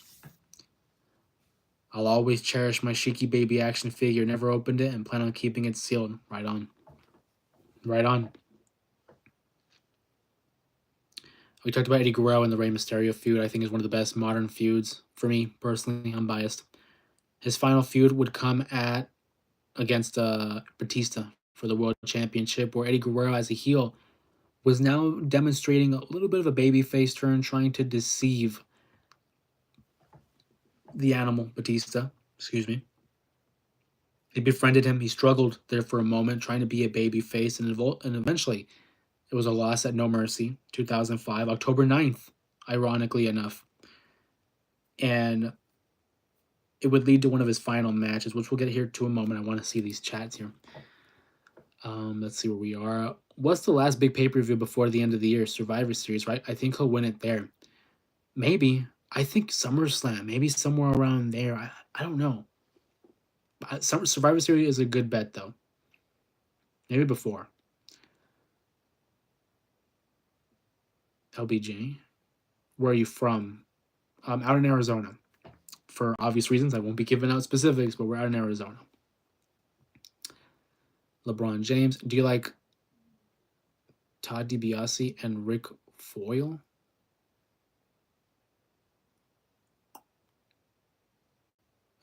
Johnny, you're going to have to help me out there. I'm thinking Ted DiBiase and Rick Rude. I can't say I'm familiar with Todd DiBiase. Long backwards jump from Mario 64. Oh, well. SummerSlam's also a good bet. I think so. I think they're going to want to add some drama for the Cena title reign. They could 100% they could have him win at WrestleMania. Absolutely, they could. But I'm just thinking the long run, maybe a little bit of drawing it out. Maybe he wins Money in the Bank, cashes it in a heel way. And that's a possibility too. And speaking of heels, Eddie Guerrero would retire rather. Oh, do I like Ric Flair? Okay. He just had his birthday on February 25th. I'm a fan of Ric Flair. If you put him up against Hogan, I'm gonna go Flair. I like his style, like his promos, the charisma for sure. I do think he went on a little bit too long for me personally. Flair's career ended at WrestleMania 24 in 2008. Following that, like in TNA or the Ric Flair's last match in 2022, I try not to acknowledge that. For me, his career ended in 08. But yes, Johnny, I'm a fan of Ric Flair. Ted DiBiase, um, I'm indifferent. I like the character, but I'm not gonna sit here and pretend that um, I was a fan of his matches. I think he's a great heel, but it wasn't for me personally. Do you like Edge? He's on AEW now. I love Edge. That's my guy. Cope, Cope on AEW though, hit or miss. Hit or miss. I'll still watch it because I grew up as a fan of Edge for sure. Um, I just don't want him to be like another, Ric Flair just going on too long. But I am a fan. I like Edge. Looking forward to his matchup against Moxley for the world championship. So we'll see. We'll be having our predictions video for AEW Revolution. I'll have that up by tomorrow afternoon. So share my predictions for the pay-per-view on Sunday. Would you be down for a Dark Side of the Ring episode for Iron Sheik? Yeah, absolutely. I would love to look. And Iron Sheik is someone I know based on TV, what we've seen on character. But I would love to see more about behind the scenes, behind the character of the Iron Sheik, and really get to know. Sanford 5 is the one who knows more. So, yeah. Where do you think, or where do Austin Theory now, if Vince McMahon was still in charge, he probably would have won the WWE title by now, right? I think Austin Theory would have been a champion for sure. I think he would have won the championship by now. Probably, I'm trying to think like, call me crazy, but maybe he would be in the position of like a Damian Priest, where it's like he was pushed to win the championship and was just at the main event scene. I still think there's a chance for that to happen with Triple H at the top, but I want to see him break away from Waller. I want to see him break away from Waller. I think he has real potential as a babyface. Did you know Bobby Lashley and Benjamin are on AEW? Yeah, they're the tag team champions. They're actually scheduled to face the Outrunners for the tag team championships this Sunday. AEW Revolution. That's right. Current tag team champions. Love the Hurt Syndicate. MVP, Benjamin, Lashley are money. I see them on the TV, stopping what I'm doing. Love the Hurt Syndicate. As we wrap up on Eddie Guerrero, because I do enjoy these comments in the chat, Eddie Guerrero's last matchup takes place November 13th, 2005. Or rather, not November 13th. It was the SmackDown prior. His last match is against Mr. Kennedy. What was a qualifier for the Survivor Series SmackDown team as they were competing against Monday Night Raw. And the final match of Eddie Guerrero's career, I vividly remember watching it live. He, in classic Eddie Guerrero form, was lying, cheating, and stealing, right? Got the win. And it's surreal to think that that was his last matchup because I remember vividly watching it live. And then following that, November 13th, 05, it was a Sunday, he passed away. And I remember, again, vividly, my parents telling me, like, hey, look at the news. And Eddie Guerrero, found dead in Minneapolis, Minnesota. It was in his hotel room. He was found by Chavo Guerrero, his nephew, at the age of 38. And I think part of me had always understood that, hey, this wrestling thing is predetermined. It's a show, right? But losing Eddie was like the light turning on. It was like coming to the realization, because I was like 7 years old. And that's when it clicked, like, man, these are real people. And it's like, we're no longer going to get to see Eddie. We're no longer get to see him wrestle, hear his music. It was surreal, again, like as a 7-year-old, and you were coming to terms of like, our time here is very limited. And for someone like Eddie, who definitely made the most, definitely made the most. And it's an impression that has stuck with me for now 20 years. It's going to be 20 years this year since Eddie's passing. One of the all-time great legends, someone that I've always looked up to in terms of the representation of Hispanics. I think that's something that a lot of people would agree with. And not even just in terms of Hispanics, but just in the business. I mean, this guy was a premier talent. You know, he was regarded by Ric Flair as one of his top 10 opponents. Jericho said, quote, he was the best performer in the world when he was on. Kurt Angle said he was the second best behind Shawn Michaels, and Shawn Michaels praised him as one of the greatest of all times. The WWE recognizes Eddie Guerrero as one of the most beloved and accomplished wrestlers to have ever stepped foot in the business, and one of the best technical wrestlers as well. Just real quick, I want to talk about his accolades, and I'll get back to the chat here. Appreciate you guys. Won the tag titles with Art Barr in AAA, ECW TV champion twice, Cruiserweight champion twice, US championship twice, two-time European, Intercontinental champion, four-time tag team champion, WWE champion, a Triple Crown winner, a Grand Slam winner. Eddie Guerrero, regarded as one of the greatest of all time, both in and out of the business, is an inspiration, I feel like, to many people.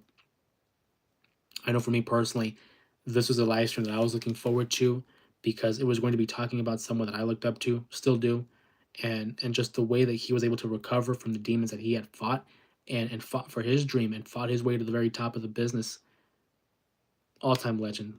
Love Eddie Guerrero. We'll never get tired of talking about him. And I appreciate you guys joining me on today's live stream, talking about Eddie Guerrero. Again, feel free to drop some comments, questions, or memories about Eddie Guerrero as we now turn it to the chat here. I want to catch up with you guys. Who's going to win on Sunday, Moxley or Edge? Tune in tomorrow for the Revolution prediction video. I'm going to reveal that then. That video will come out some point in the afternoon for Friday's video, AEW Revolution, the prediction. Tony says, bro, I subscribe. When do you live stream? So we live stream on Sunday, Monday, and Thursdays. Primarily, those are our days. Every now and then we might do like a surprise live stream. I try to upload on the post, the community post, that when that happens. But Sunday, Monday, Thursday, those are the days. Anything aside from that, the surprise streams, those will be on the community posts, and usually around the same time. Appreciate that, Tony. Thank you for the sub. Do you think Brock Lesnar's coming back to the WWE? I think eventually. Obviously, there's a lot of allegations and controversy regarding the Janelle Grant, suit. I don't think it's going to be soon. I do think eventually he will. I think he will. Family lineage, it was in his blood. Literally. It was in his blood, man. Eddie Ray, RVD versus Young Bucks and Kenny, who you got? I'm biased. I'm going to go with Eddie Ray and RVD. Nothing against the Elite. I'm a fan of theirs. Do you like the Hardy Boys? Absolutely. They're my favorite tag team of all time. The Hardy Boys are my favorite tag team.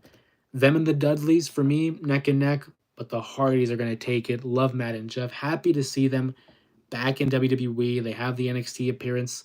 They're going to be facing Fraxium at Roadblock, defending the TNA World Tag Team Championships. Dude, forget about it. That's going to be a great matchup. Looking forward to it. Love the Hardys. Thank you, Johnny, for that question. Sanford says yes. Andre the Giant died. Yeah, man.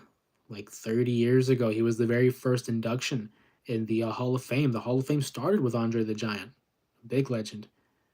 Are you still at King Kong Bundy? Um, Help me out there, Johnny. I was never a King Kong Bundy guy, I will say. I got it. I understood the appeal, the attraction of someone of his size for sure. But I'm not gonna pretend like I'm a King Kong Bundy guy. P Dub says WWE will always be Brock's home. I agree. I agree, but with the new regime and obviously they want to step away from the allegations and that controversy, I could see it being some time before we see Brock. Last time we saw him was during the Cody feud, I believe. Do you think Cedric Alexander will join the Hurt Syndicate? I asked because of the way was released from a Cedric's wife was released from AEW. Who's Cedric married to? I don't remember who he's married to. I do think if they want him, I think they will. I think they will, especially because you're going to be able to complete the Hurt Syndicate and reform the Hurt business essentially. Help me out there, Sally. Who's Cedric married to? I do think he gets there. Andre the Giant was holding Randy Orton when he was a baby. This is true. There are photographs proving it. That is right. It sucks Roman Reigns' dad died. Yes, that's right. Last year, right? Last summer. Yeah, it's sad. Big Swole. No kidding. I didn't know that. I didn't know Big Swole and Cedric were married.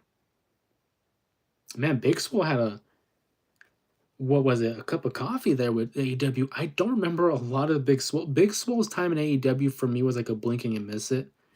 The one moment I remember about Big Swole was her match with Britt Baker. What was it, like a tooth and nail matchup?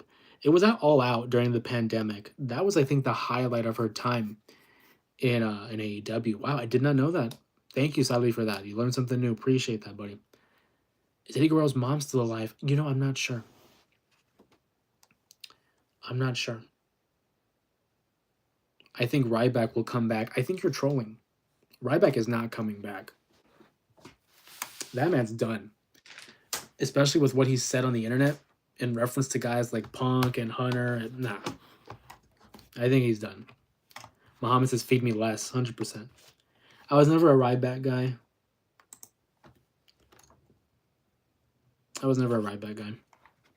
Thank you for the comment, though. What do you like about Mark Henry? I like his knowledge about the business. I mean, this is a guy who has rubbed shoulders with some of the greatest of all time. Spent time with The Undertaker, obviously, in the mid-2000s.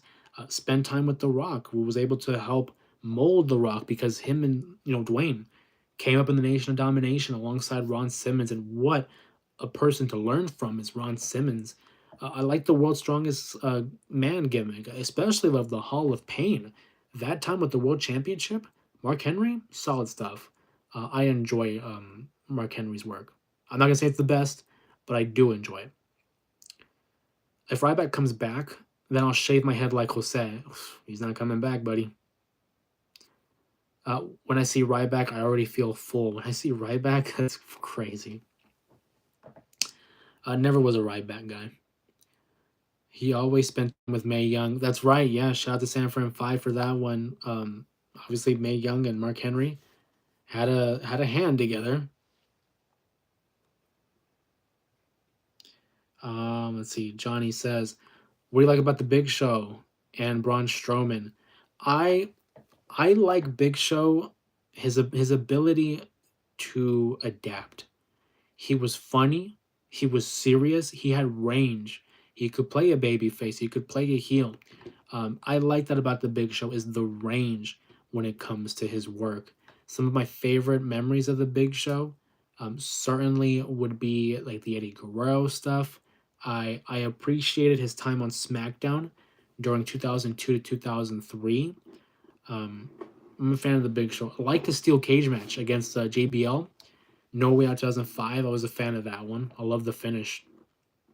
Braun Strowman, for a man of his size, he does have agility. When he hits that double drop kick. Love the time where he was with Roman Reigns and was yelling, "I'm not finished with you," and continuously began to chase him across the arena. Tony Khan said she wasn't a great wrestler on social media after he released Big Swole. dude. And that's the thing. Okay, so Tony Khan sometimes gotta, you know, stay off of social media. Some things don't need to be said. He needs a handler, honestly. I like Mark Henry on Busted Open, shout out. And he was great friends with Owen Hart and a great heel turn on Cena. Three great points, right? Great friends with Owen Hart. He actually advocated for Owen Hart being in the Hall of Fame, talking about Martha, saying, please let him be honored in the Hall of Fame. I think he deserves to be in it, but ultimately it is her choice, and I respect Martha Hart and her decision. The heel turn on John Cena, great, right? The salmon jacket, what a moment back in 2013 where he has this moment, the retirement speech, and then attacks John Cena. Awesome stuff by Mark Henry. On Busted Open, I frequently listen to Busted Open. I like hearing from Mark, Tommy Dreamer, especially Bully Ray. I'm learning to love Bully Ray and his, his mind for pro wrestling. I'm a fan of his. Recently watched his interview with Stephanie Vaquera. Stuff, great stuff. Love it. Thank you, Salvi. That's what I do in Salmon Jacket. Yeah, yeah, that's right. What do you like about Bray Wyatt and Alexa Bliss? I'll start with Alexa Bliss. I like her athleticism and her ability to really commit to the character.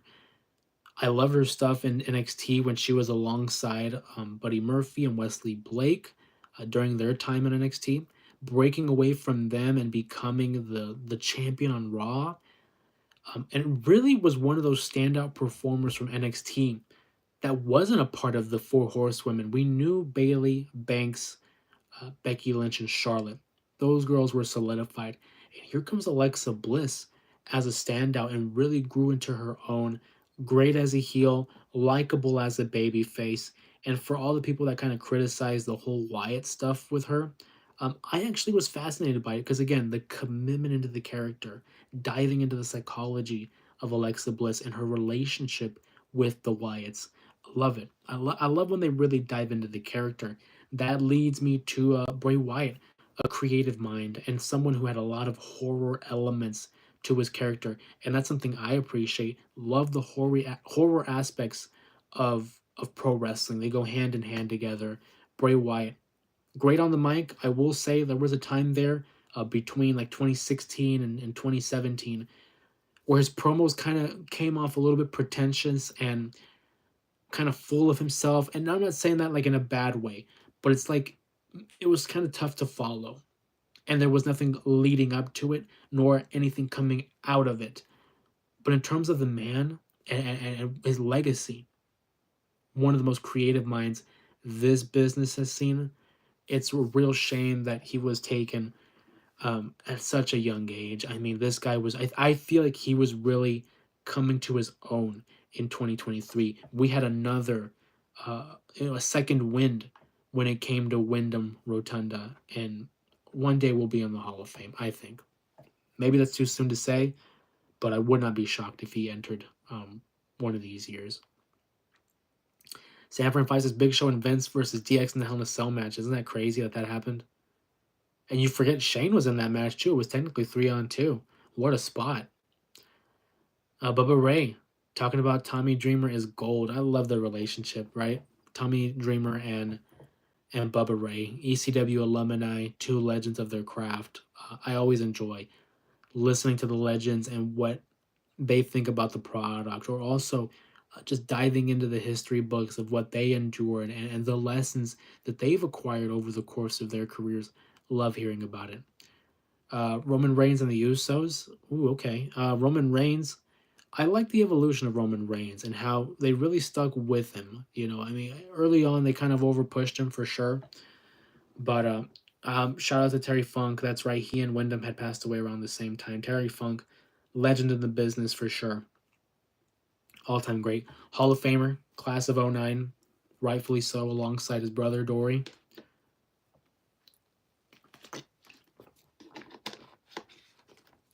For Roman, though, great facials.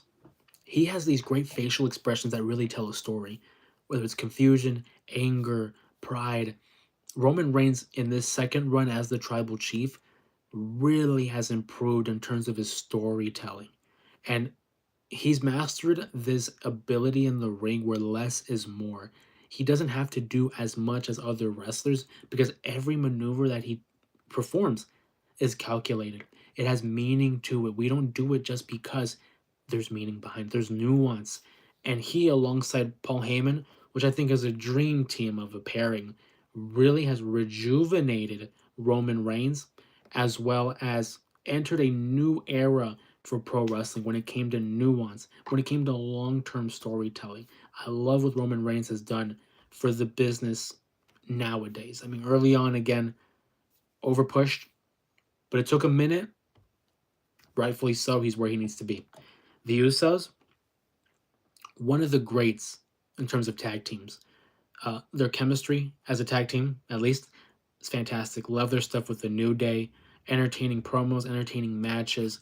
And then as single stars, I love that we're giving them the opportunity to grow as single stars. Jey Uso obviously is one of the best right now. I mean, he's on top of the world, Royal Rumble winner, scheduled to face Gunther at WrestleMania 41. We'll see if he can pull it off. And Jimmy Uso, low key one of the funniest wrestlers on the roster. I hope he gets a U.S. title run in this year.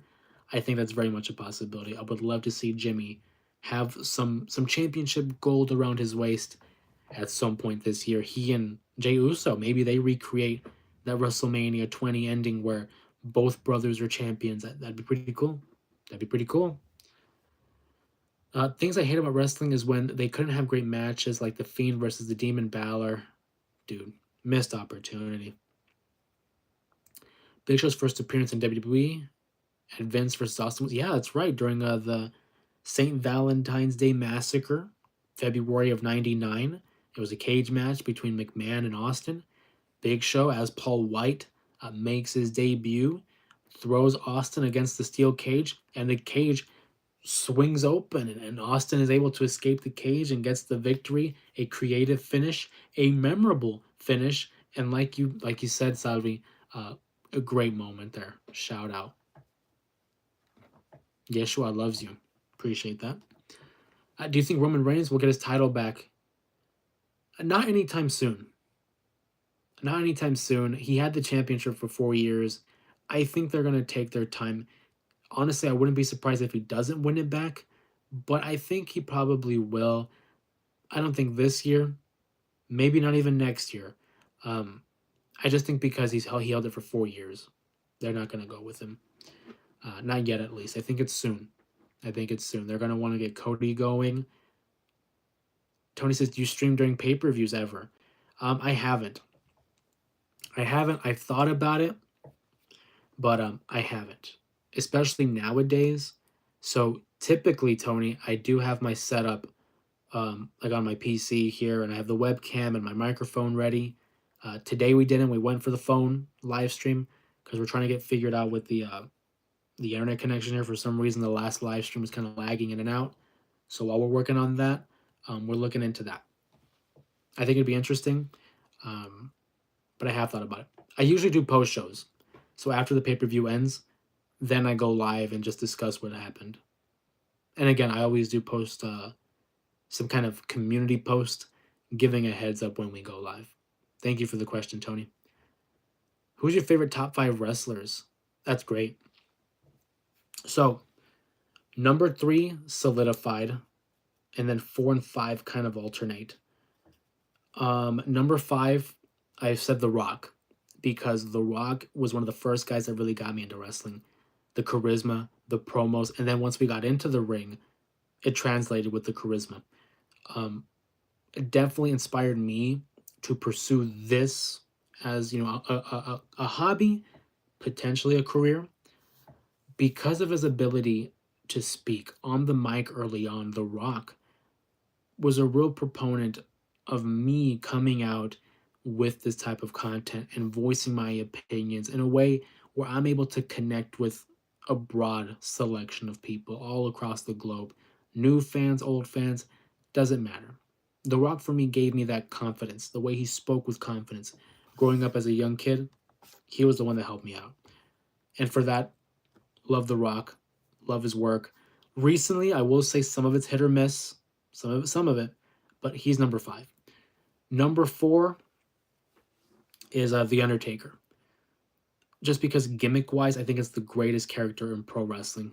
Love The Undertaker, especially because my brother and I, we grew up in an era where we got to see some of his best work. I was watching when I was like I was 2 years old when I started watching, but the memory doesn't really retain until like '03. So to see The Undertaker from 2003 all the way to his retirement and seeing the quality of matches with the guys like Batista, like Shawn Michaels, like Edge, Triple H, like so many, Kurt Angle, so many great matches. Taker's number four.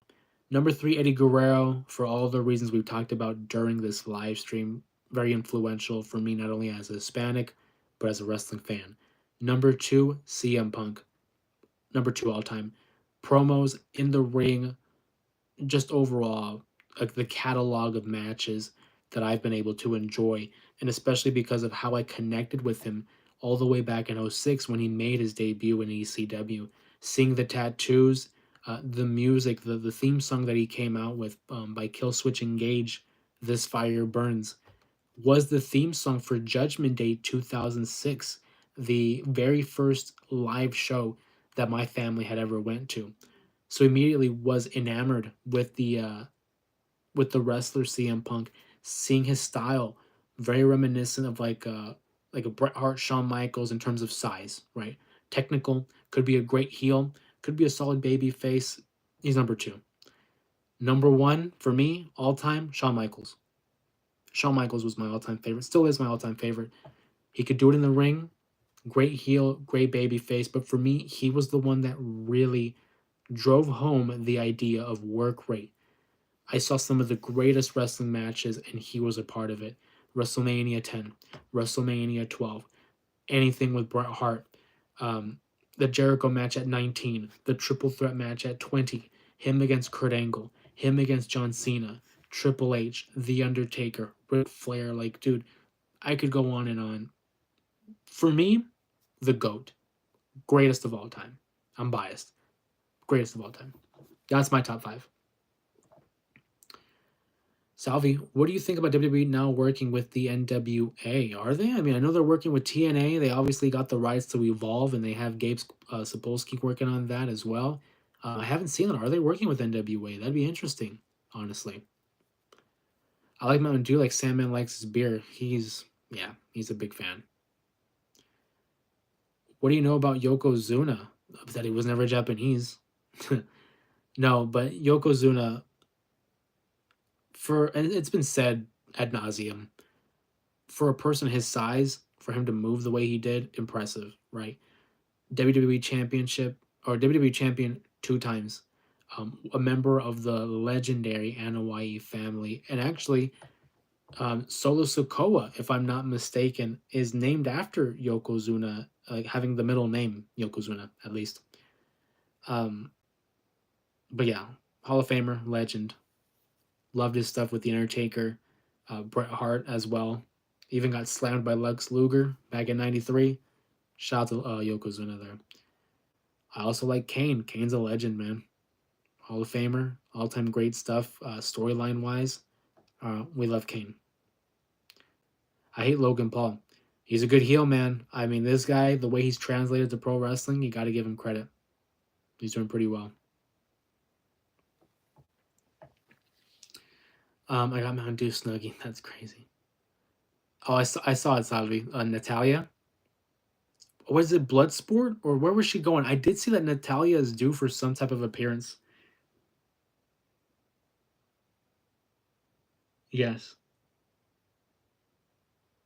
Yeah, you're right. I do remember. Yeah, I saw something like on Twitter or X that Natalia's gonna be making some appearances elsewhere in NWA in May. Well, that's cool. Honestly, I'm for it. I love when pro wrestling is able to branch out to other promotions. It helps out the companies. It helps out the wrestlers and job opportunities. I'm all for it. I love this idea that in today's pro wrestling, there's collaboration. There's room for a little bit of teamwork throughout different companies. Obviously, WWE has their partnership with TNA. They got the rights to Evolve, having that on Tubi. And it's obviously both companies. Yeah. No, no, no. I think it's great. I think it's a great idea. AEW, working with New Japan, obviously having their history with AAA and CMLL. Um, I'm a fan. Love the collaborative effort here in modern pro wrestling. Do you like Psycho Sid? It's not that I don't like Psycho Sid. I just wasn't for me. Wasn't for me. Is he a legend for his contributions to the business? Yes, absolutely. But I'm not going to pretend like I'm a big Psycho Sid fan. Respect his work, appreciate his time. He is a former WWE champion on 2 occasions, but I'm not going to pretend like I'm a big fan. Nothing but respect, but not his biggest fan. And it's something personal. It's just in terms of styles. Um, I'm trying to think of an example of another guy that I'm not a fan of, but that I can at least acknowledge. Very rare. I think it's like another like Ted DiBiase.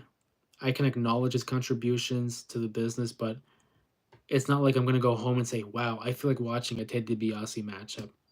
Nothing personal. Is that Xavion? Appreciate you in the chat. Says what's up. Thank you for the hearts and the 100s in the chat. Thank you so much, guys. Appreciate that. But again, if you're just joining us here on the live stream, we were talking about Eddie Guerrero, the life and career of one of the greatest of all time. If you missed that conversation, you can always go back in the in the archives where this is going to be available to the public.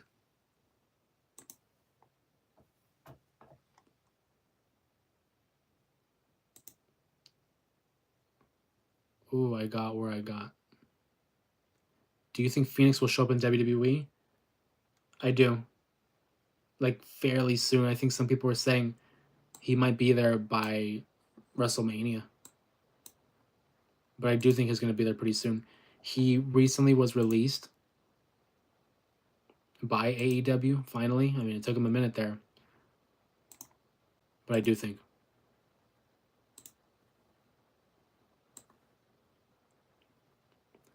It sucks that Psycho Sid passed away. Yeah. Rest in peace. The ruler of the world. I think he was announced it's going to be a member of 2K, right? As like a DLC or something. 100% he may be going on Raw. Yeah. Okay, so we talked about that. He could be going to Raw, teaming up with Penta. I think that makes the perfect sense. Obviously, Penta has his issues with Kaiser and Pete Dunne. But I know we talked about this on one of the previous streams. What if he shows up on SmackDown? They build up their own singles career. You have 2 separate stars, and then eventually the two team up and come together. I think that's a possibility. But I do think they're really setting it up for Kaiser and Dunne to face off against Penta and Phoenix. I think you're right. What would it take for you to play WWE on the Wii? I'd have to do a trial run. I've never played the Wii, actually. I think I've played the Wii maybe once in my entire life. And it was like for Mario Kart or Mario Party. One of those games a long time ago. I don't know. Is that true? Marty Jannetty's the next wrestler to die? Dude, I don't know. How can I predict that? I don't know, Muhammad. I hope not. I mean, I don't wish death upon anybody. I don't wish upon anybody, but I mean, the trajectory that Marty has his life has gone, we can leave that as an open discussion too for a future live stream, because Marty Jannetty, dude, has his own demons he's battling. Because Penta's on Raw, and it's Lucha Bros, and they may win a tag team match and win more tag team matches and go to a tag team title match. It is a possibility, and again, it just makes perfect sense for him to go with Penta and tag team there. It probably will happen. It probably will. Could Phoenix be with Chad Gable? I don't think so. I think whoever was with Chad Gable, it was obviously an older gentleman, someone that was a little bit wiser. I think eventually he will make his debut and feud with Chad. I think it's just elementary that we're going to see the Lucha Brothers team up on WWE. That's going to be exciting. I would love to see Lucha Bros versus the Machine Guns at one point, though, or anybody for that matter. Lucha Bros on TV, I'm there. What do you like about Dusty Rhodes? The promos. He's a good wrestler as well, but just the charisma. This guy oozed charisma on the promos, the microphone. Obviously, the great Hard Times promo by Dusty Rhodes. It's been talked about again, until the ends of the earth. Everyone talks about that promo with good reason. Um, a likable soul. But for me personally, I never really got to watch Dusty in his prime. I was obviously not born for the majority of it. I grew up knowing Dusty as the teacher. I knew about Dusty and his knowledge of the business and helping move forward NXT with the teachings, um, with many of the stars that we see today: Roman, Seth, Ambrose, Charlotte, or Ambrose, I should say Moxley, Charlotte, Sasha, Bailey, um, Kevin Owens, Sami Zayn, like Finn Balor. So many people that came in NXT learned under the tree of Dusty Rhodes, one of the all time great minds, bookers. I mean, a savant of pro wrestling at its finest. His contributions to the business stem not only from inside the ring, but outside of his teachings. One of the greatest of all time. Another one of those guys where it's like you may have never watched pro wrestling, you've heard Dusty Rhodes. You've heard of him. Transcended the business. Rest in peace to John Madden. It was a while ago. What do you like about China?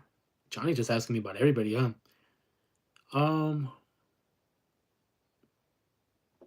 What I like about China is her courage. Because throughout her life, again, as we discussed in last week's live stream, a very tumultuous upbringing for China, but also because the courage that it took to break down barriers in pro wrestling. She was fighting the men, she was winning the championships. She, again, transcended pro wrestling, became a mainstream star, had a lot of battles after the WWE, but what her legacy really is in the WWE was that she was breaking ground, she was breaking barriers, and truly was the ninth wonder of the world. DX for time in DX, I love that stuff with her, Hunter, Shawn Michaels, as well as what followed with X Pac and the New Age Outlaws.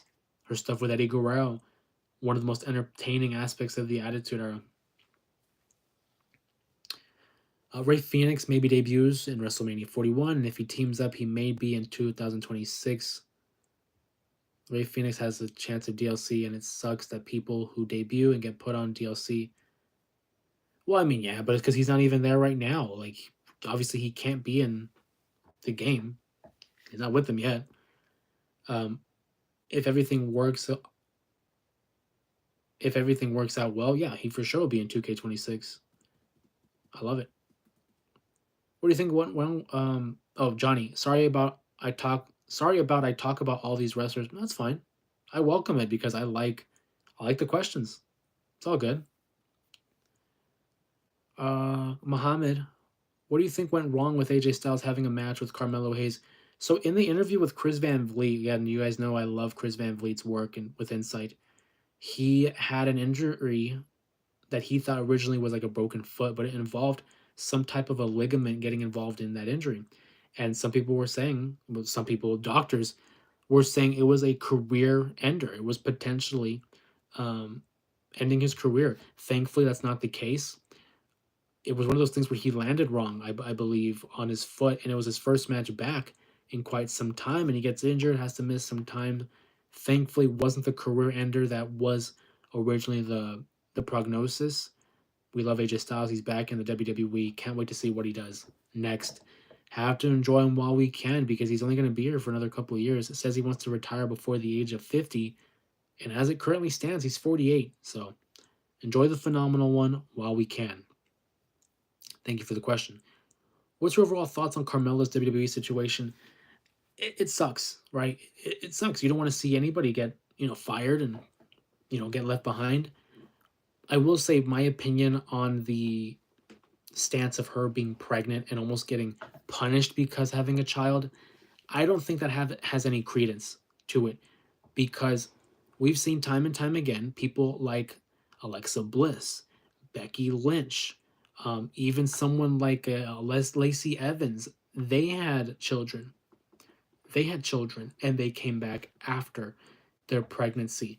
Becky Lynch and Alexa Bliss are perfect examples who had their kids, were gone for an extended period of time, and came back, and it's like they never lost a step. I don't believe in the narrative of her getting fired because she was pregnant. Now, could they have let her go prior? Because it was like a 10-day notice, I think, before her contract goes up. Yeah, for sure. Why did you wait till it expired? Maybe you could have communicated better with her and said, you know what, hey, we're not going to be extending your contract or offering you a new deal. I do think in that regard, maybe that was a little bit of foul play to wait till the very end. But I don't like the notion that, oh, they fired her because she was pregnant. I don't believe in that. Unfortunately, Carmella's been gone for an extended period of time, of course, raising her child, giving birth. Congratulations. We love that for you. But the landscape of wrestling has changed. That style of wrestling, maybe that's not what they're looking for. You know what? It's difficult to say. Maybe they didn't. And also, maybe it's a blessing in disguise when it comes to Carmella. Because let's say they retain her talent, right? They offer a new contract. She gets lost in the shuffle. Maybe they don't have anything for her. I think that's also a possibility. I do think that if she wants to pursue wrestling still, she can get on her feet and she'll land somewhere else. Wish her nothing but the best. It's a shame. I like Kenny Omega. I like Kenny too. I think he's great. A fan of Kenny Omega. Can't wait to see his latest run in AEW. It's been a minute. I think he'll do just fine. Kenny Omega though, awesome. What do you like about Ricochet and AEW? It took a second when it came to Ricochet, but I like how open he is with his character. A lot of people criticize his mic work, but he's experimenting, having a little bit more freedom when it comes to it. I like the openness, and I feel like he fits well with their style. So I like it. It's something different. It's a heel Ricochet, which is fun. Again, took a second there, but I'm fine with it. I enjoy it. Carmella should have never gotten pregnant. No offense. Not for us to decide. That's not for us to say. Her life, right? Her choice. So crazy now that former wrestler like the Road Dogg and Hurricane Helms are now producing matches. Yeah, it is crazy, right, to see the wrestlers of back then. And I always get a kick when I see people like Kenny Dykstra, Jason Jordan, Petey Williams, when they come from the back and they break up these scuffles. I think it's great because I watched these guys as I was growing up. So I think Carmelo and Corey have something going on with WWE. Um, like a beef? What do you mean? Like I know they're married. Obviously, they had their children and stuff. Jamie Noble's another one. Shout out Muhammad. Um, I don't know. I mean, Corey Graves is having his issues too, having moved to NXT, and obviously isn't happy about that. So not looking good for them. Why are you remembering Eddie when he died November 13th, 2005? Because it won a poll, buddy. We give the voice to the people. We wanted to give them an opportunity to choose. They chose Eddie Guerrero. So also, you can also make the argument, hey, 20 years since his run in WrestleMania 21. I don't know. Fact is, yes, he passed away in November, but the people wanted to talk about Eddie Guerrero, so we're going to talk Eddie Guerrero. Let's see. Johnny says, what do you like about Seth Rollins? His adaptability. Oh, my fault. Okay, I see you, Xavier. My fault. Do you think Jey Uso could win his sec? Do you think Jey Uso could win the second time championship?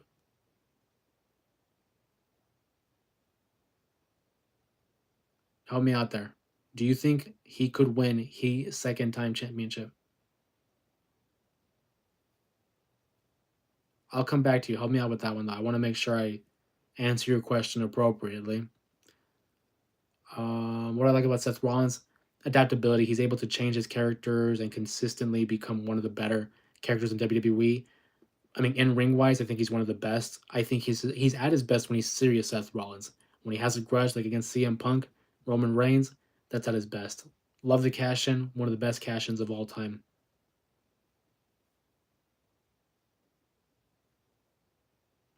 Do you like Trent? Do I like Trent Williams? I'm a fan of Trent Williams, who is the left tackle for the San Francisco 49ers, the silverback. He is one of the best left tackles, I think, ever. Certainly a Hall of Famer. Love the fact that the Niners signed Trent Williams. If you're talking about Trick Williams, former NXT champion, I'm also a fan of his. Has a lot of potential. Reminds me a little bit of a young Booker T and The Rock, kind of. So I'm a fan of both Trent Williams and Trick Williams. Yes. Muhammad mentions Jamie Noble and Joey Mercury. Yes. I'm more focused on the Canelo fight happening in May. That's awesome. We like Canelo too. He had a matchup lined up with Jake Paul. Apparently, they backed out of that one and has another one lined up. So I like Canelo too. But I don't know if you know this, but the title of the video was Eddie Guerrero. But Canelo Alvarez, we're a fan of his. Thanks, Max. You skipped my question. Again, I wasn't sure what you were asking. Do I think he's going to win the world title? I think maybe that was your question. Yeah, I do. I do think he wins the world championship.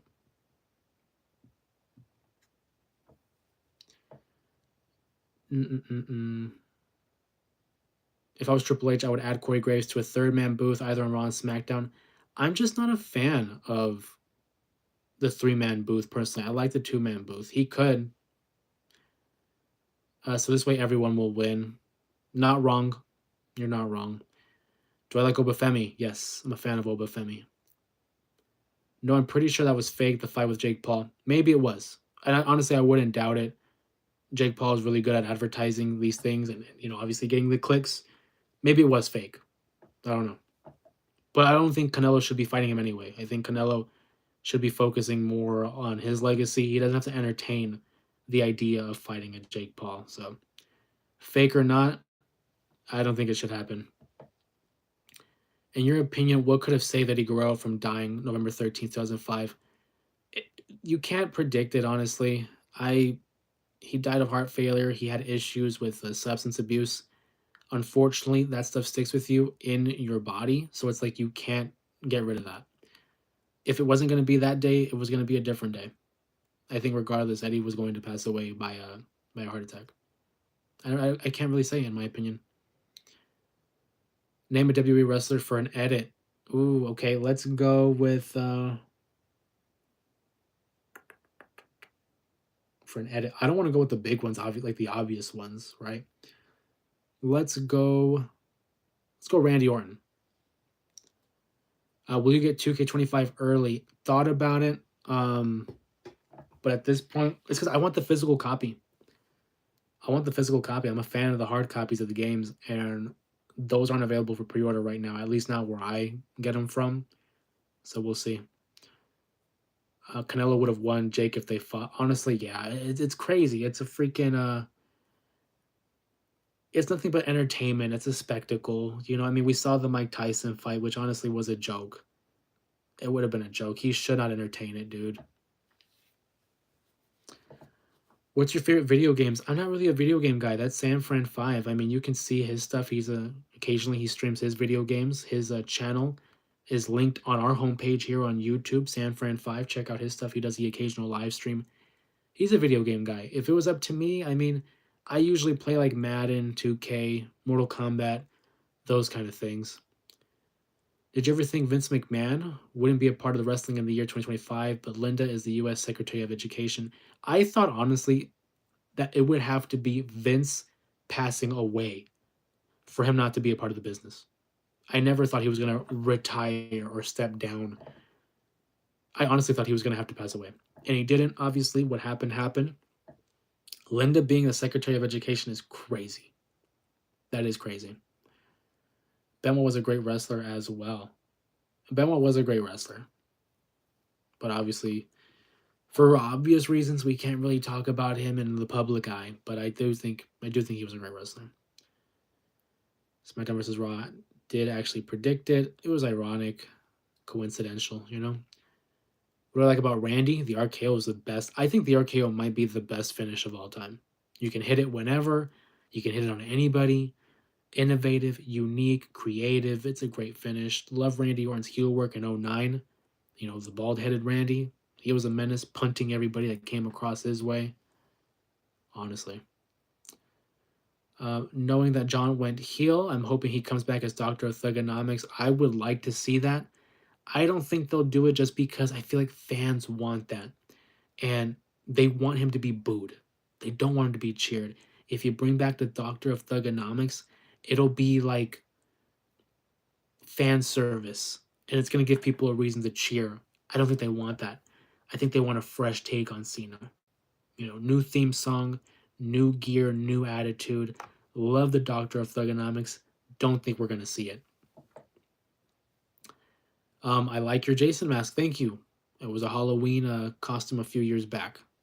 I mean, I don't care about what he did. I know he did wrong, of course. But I still like him as a wrestler and for who he was and did. I agree. I agree. But okay, here's the thing. It's like a touchy subject because some people, they want to discredit it. I do think, hey, he can be both. What he did, obviously, no question, was bad. I don't think that's up for discussion. But he was a great wrestler. And we'll leave it at that. So you're not wrong. I agree with you in that respect, Max. And also, Eddie Guerrero and Benoit should have gotten help.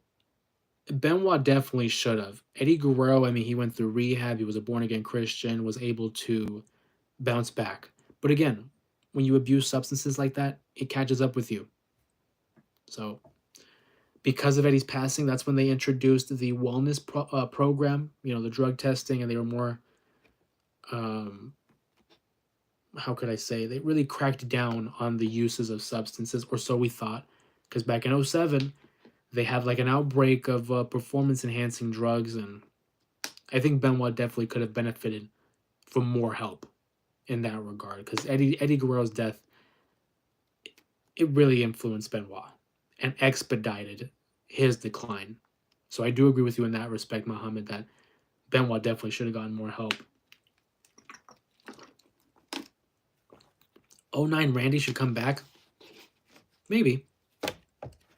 I think only if he's a heel against Cody. That's where it would work. Do you think Randy will punt Kevin Owens at WrestleMania? I do. I feel like that's going to be the finish. I feel like Kevin Owens has delivered a pile driver to Randy, Cody, Sami Zayn. He needs to get his. He needs to get his comeuppance. He needs to get his karma. I think that's what we're going to build towards at WrestleMania 41. Randy's going to deliver that punt. It was already hinted, and anytime something is hinted, they're going to have to follow up on it. I think WrestleMania 41, Randy punts Kevin Owens. Do agree with that, Salvi. Thank you. Can I talk about this? Do you like Steve Harvey? I'm a fan of Family Feud. Yeah, I like Steve Harvey. He's cool. RVD was also an amazing wrestler. Reminds me of Jean-Claude Van Damme. Dude, for a long time, I think a lot of people thought there was some kind of relation, right? I think it's ironic that Van Damme is the name associated with both of them, both for their athleticism and their ability to use their legs as registered weapons, but as well as a little bit of a resemblance there. Both, RVD and Van Damme, great at their respective careers. Yeah, I thought they were related. Dude, I don't blame you. I did for a little bit there. I think everybody did. And to think that they weren't is just smart of RVD to have that name change. Or if it was up to him. I don't know who chose the name Rob Van Dam, but I thought it was a good change. Shout out to Max in the chat. Speaking of RVD, do you think he should have one final run with the WWE? Man, I don't know. I think maybe one final match, maybe a Royal Rumble appearance. I don't know if it'll be enough to have a final run. He's definitely a Hall of Famer. I mean, he's already been in it 2021. Don't know if he needs the one more run, truthfully. I think he's set. I think he's set in his career. What do you know about Big Daddy V? I mean, ask Jalissa. Big Daddy V, I mean, he was Viscera. He was Mabel. Won the King of the Ring. Probably shouldn't have. They tried that out. Didn't really work out. Then, his time with the Ministry of Darkness as Viscera was fun. I enjoyed that. But aside from that, it's like, what was his best match? He unfortunately wasn't really... I don't want to speak ill, obviously, but Big Daddy V, that gimmick, I wasn't really a fan of it. The ECW run that he had, but that's just me personally. Appreciate the question though, Johnny.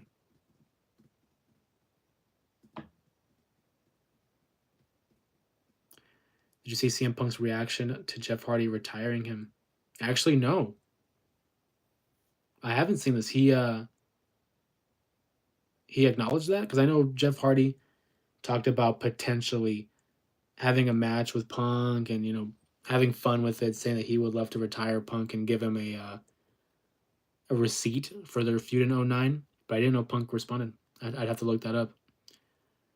I didn't like Umaga's character. Really, I was a fan of Umaga. I thought he was good. Like the heel as a kid growing up, didn't like him because he was a heel.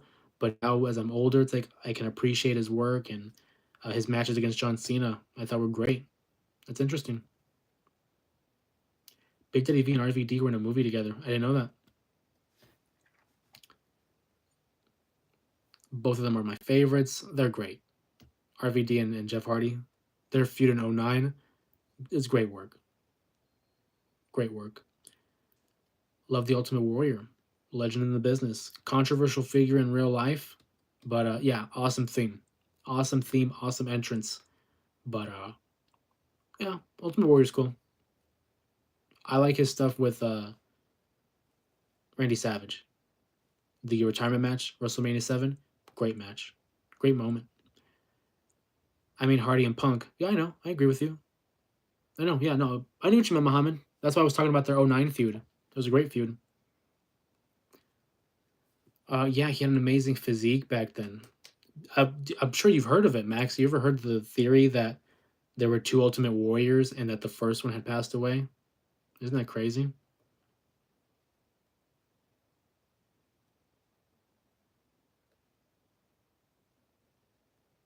You said RVD. Yeah, because he said that RVD and Big Daddy V were in a movie together. And I said I didn't know that. And then I moved on and said Hardy and Punk. Um I miss Stained Wrestling. I was ringside when Triple H married Lita. Okay. Moving on.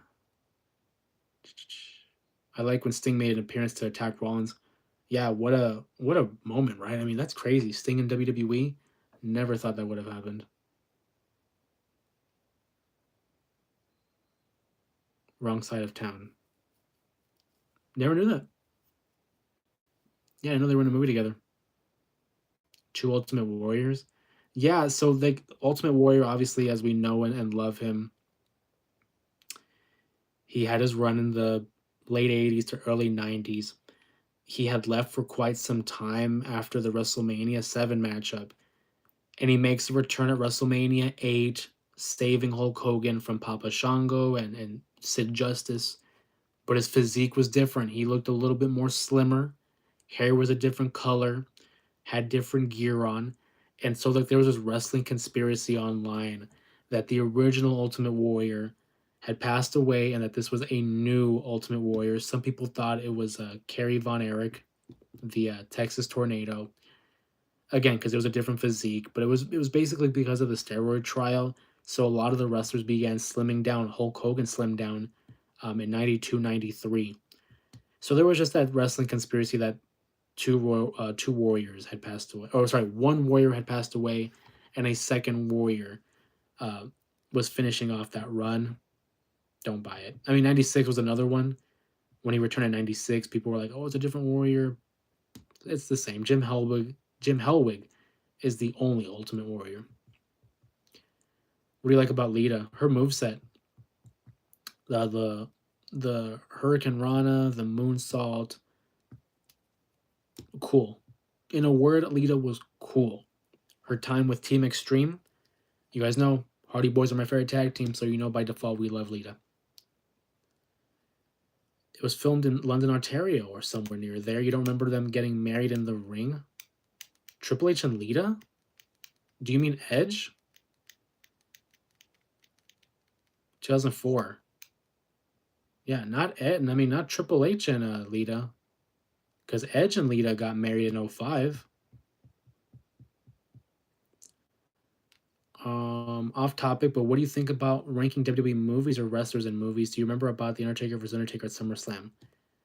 Yeah, no, that'd be interesting doing a WWE movies, because obviously guys like Roddy Piper, I love Roddy Piper in They Live. Kane was in See No Evil. Like, there's a lot of wrestlers who have had movies. Maybe that'd be an interesting topic.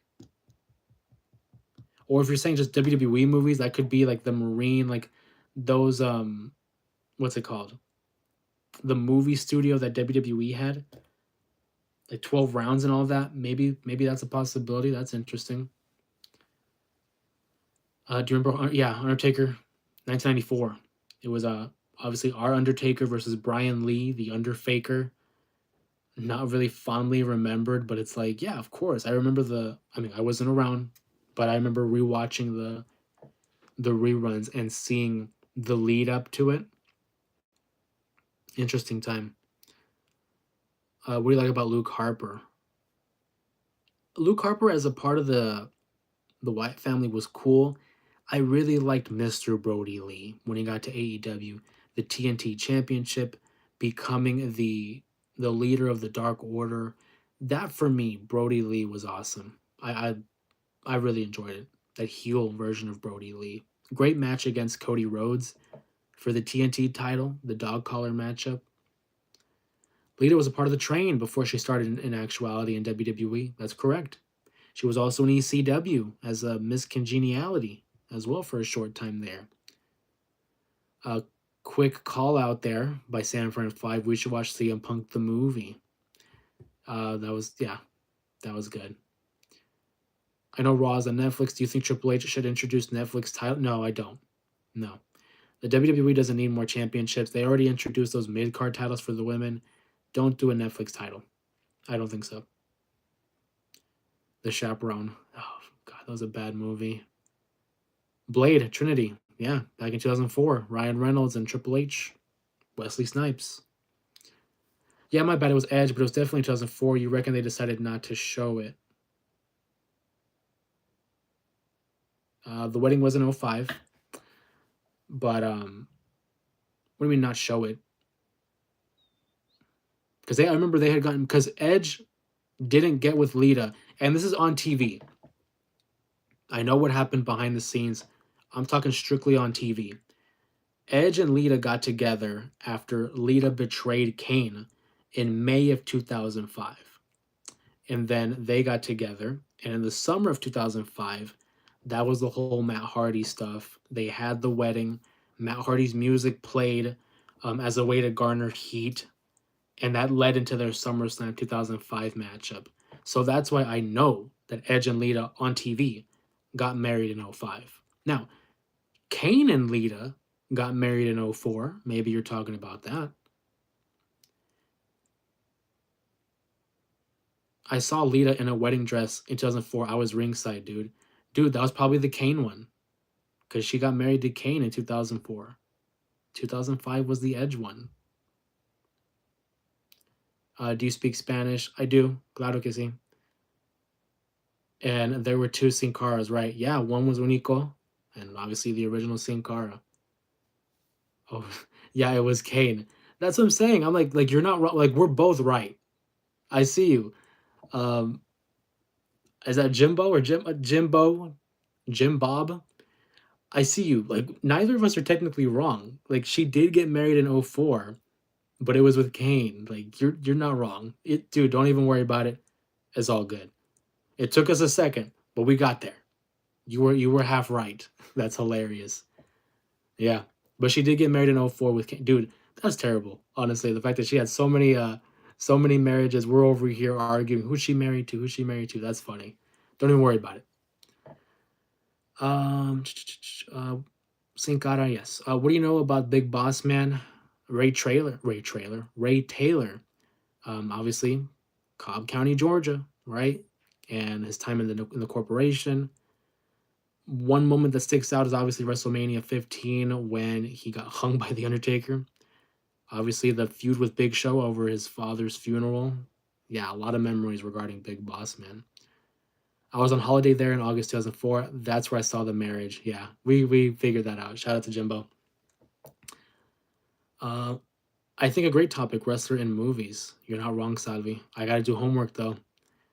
21 years ago, LOL. Dude, it's crazy, right? That's funny. Again, it was Kane. Shout out to Jimbo there. I heard that he was replaced because he would botch certain moves. Yeah, well, it's because he didn't adapt to the WWE style either. He came from Mexico, and that was like one of Triple H's premier signings as a member of the front office.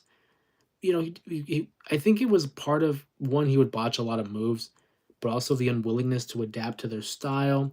Obviously, there might have been a language barrier, so I'm sure there were other reasons as to why it didn't work out. Can you speak Spanish fluently? Más o menos. Puedo hablar español con cualquier persona, pero hay, palabras que no me salgan mejor, you know. So, puedo hablar español más o menos. I can, yeah, I would say fluently enough to carry on a conversation. It's not perfect. By no means is it perfect, but enough to have a conversation. What do you like about Jacob Fatu? That moonsault is crazy, and the promos are getting better by the week. Jacob Fatu is going to be a future world champion. Gianna Forever, new sub. Appreciate you. Thank you so much for the support. Thank you, Gianna Forever. Welcome to the J area. Thank you so much. Can you speak better than Del Rio and Ricardo Rodriguez? I don't know about Rodriguez. Del Rio. Honestly, probably not. Because I think, if I'm not mistaken, Del Rio grew up in Mexico. I didn't. I grew up in the States. So probably not better than them. Probably not better than them. Like I said, it's enough to carry a conversation. And if I had to put a percentage, I would say maybe 85%. Again, because there are certain words that doesn't roll off the tongue as well as I would like to. He's an obscure 80s wrestler. I was very good friends with him, and we worked together for years. Drew McDonald. Can't say I'm familiar. Sorry. Can't say I'm familiar. Keep in mind, too, I was born in 98. So, hey, kind of got me there. Gianna Forever. I have a feeling that Cody will turn heel at Mania, and we got a huge swerve, and The Rock aligns with Cody at Mania. I don't think so, man. I don't think Cody turns heel. I don't think that's the move yet. I look at it from a business standpoint. This guy is going to be moving merch. The fans love him. Attendance is looking good. I don't think he's going to turn heel. Not yet. Maybe eventually. Maybe eventually. At least not at Mania, I will say. Thank you for the comment, though, Gianna. Gianna Forever. Max, I loved wrestling. I love watching that one match, Cena, RV, and Jesus, I love watching that one match Cena and Del Rio had when it was a Christmas special. Wow, remember the Christmas specials? Was that, maybe I'm wrong. Was that the one where Santa got ran over by Del Rio? Maybe I'm remembering that wrong. The punt kick from Gene Snitsky of Lita's baby. Yeah, dude, the baby punt. An infamous moment in WWE history. The baby punt was crazy.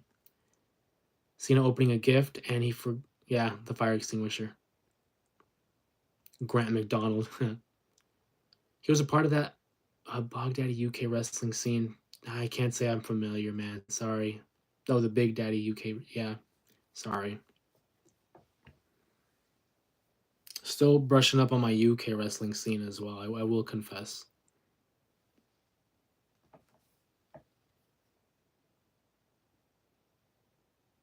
Then he was a lead recruiter for WWE.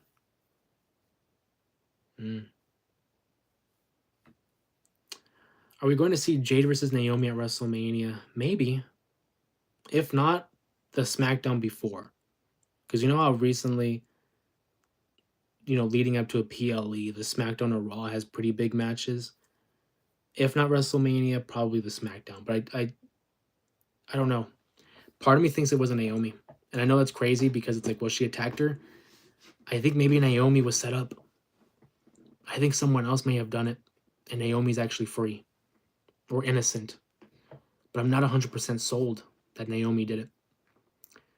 Imagine Steiner math in Spanish. Jesus. Imagine that. Steiner already doing math in English is rough. Alberto Del Rio back in WWE? I don't think so. I think that ship has sailed. I don't think so. What do you think our Truth will say about his childhood hero John Cena? I don't know if you've seen it, but on Twitter, our Truth, like his profile picture and his banner have been changed to like why Cena or like say it ain't so Cena. Our Truth is heartbroken. His childhood hero is a heel now. Like what's going on? I would love to see heel John Cena versus a babyface or a Truth though. That's certainly something I need to see in 2025. Do you like Damian Priest on Friday Night SmackDown? Yeah, I do. Change of scenery, a little bit of a fresh take on Damian Priest, give him something new to do. I'm a fan of it. Jade will cost Bianca the title at Mania, exposing Bianca as the real attacker. I think it's a great pick. I don't think you're off. I think that's a real possibility. Yeah. Cena will destroy Cena and he shows back up. Help me out there. Cena destroys Cena. In 2016, why didn't Randy bring back a Legend Killer gimmick with a match on Brock Lesnar at SummerSlam 2016? Because the Legend Killer, I think, was a gimmick for him when he was younger. That was him coming up through the ranks, trying to earn his keep, but also beat everybody in his path. He did kind of have it in 2018, like against Jeff Hardy, but I just don't think it's necessary to have the Legend Killer gimmick because he's already a legend. I would think it was interesting to have Randy Orton have like a flip side where it's like he's attacking the younger stars. Instead of being the legend killer, he's trying to go after all these people trying to come up and he wants to preserve his spot at the top, a reverse, taking on the younger talent. I think that'd be cool.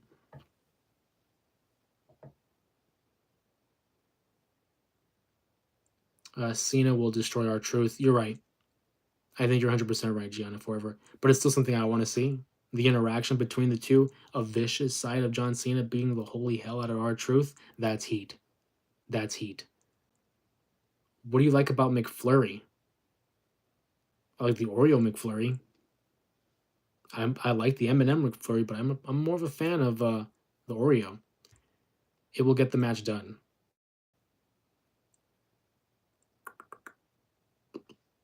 Help me out there. Naomi should say she did it for the.